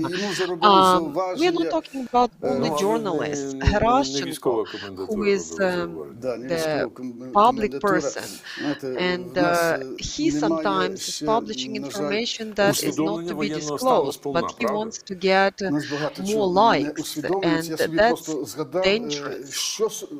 Пам'ятаєте, це засідання, незадовго засідання Верховної Ради, нашого парламенту, незадовго до початку війни, як вибивали цих 50 мільярдів. І як цей парламент досі не визнав військовим злочинцем ані Путіна, ані російських військовослужбовців, що зробив вже Сенат Сполучених Штатів Америки, Сейм Республіки Польща, але зробив, нікуди він не дінеться. Коли закінчиться війна, і переможці повернуться з фронту,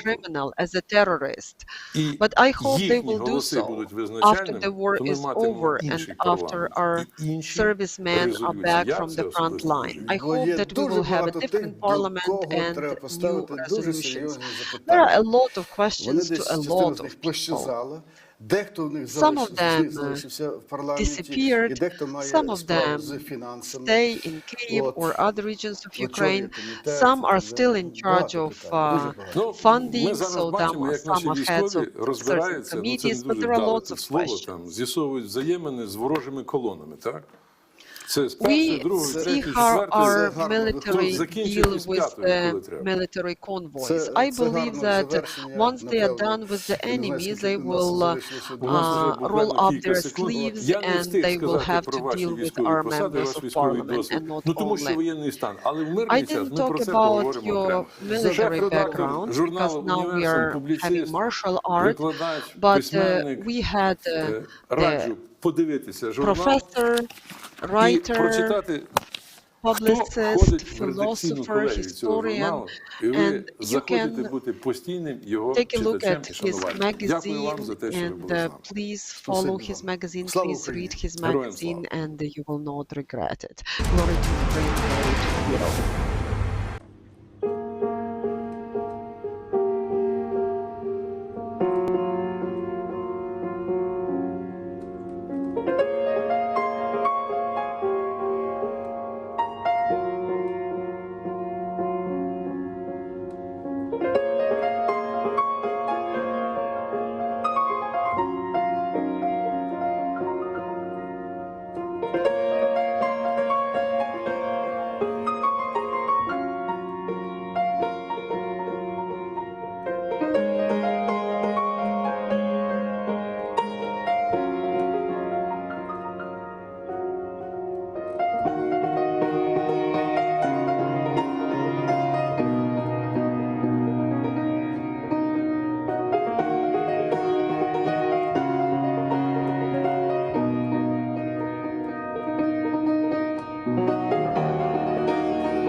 триває наш інформаційний марафон. Ранковий вже добігає до завершення. We are almost finishing our morning session and we will end up by sharing some more цифри news. втрат. Наші захисники знищили понад 16 тисяч російських More than окупантів. Генеральний штаб Збройних 16,000 сил опублікував servicemen of оновлені the Russian дані. Federation Отож, died in this war. 16100, якщо точніше, осіб, So, to be more precise, 551 16,100 танк, бойових броньованих машин 1625, а решту зможете побачити уже зараз на vehicles відео. were destroyed. And let's watch a video and you will see all the losses incurred by the Russian Federation.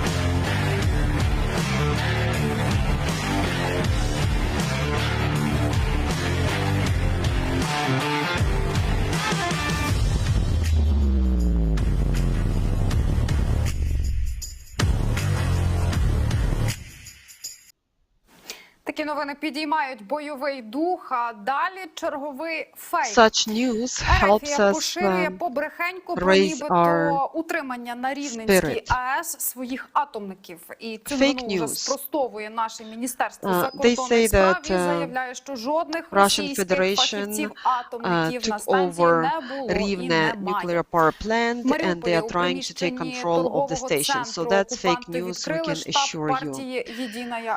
In Mariupol, in one of the shopping malls, the Russian Federation opened their headquarters, which the headquarters of one of the Russian parties called Единая Россия, and they are even disseminating some published information and some bulletins and newsletters. In Kirovograd, the sowing season started, the seed time started, and they are already cultivating the land and starting the sowing season. Президент України Володимир Зеленський підписав The President of Ukraine, Zelensky, he signed the decree to reward 31 doctors with the highest reward of Ukraine for saving lives. Українська дизайнерка із Києва Аліна Ukrainian Пономаренко створила серію колажів зі світовими зірками, які підтримали Україну в умовах військового вторгнення Росії. Created this collage and celebrities who support Ukraine from all over the world. David Cumberbatch, unfortunately we can't see his picture.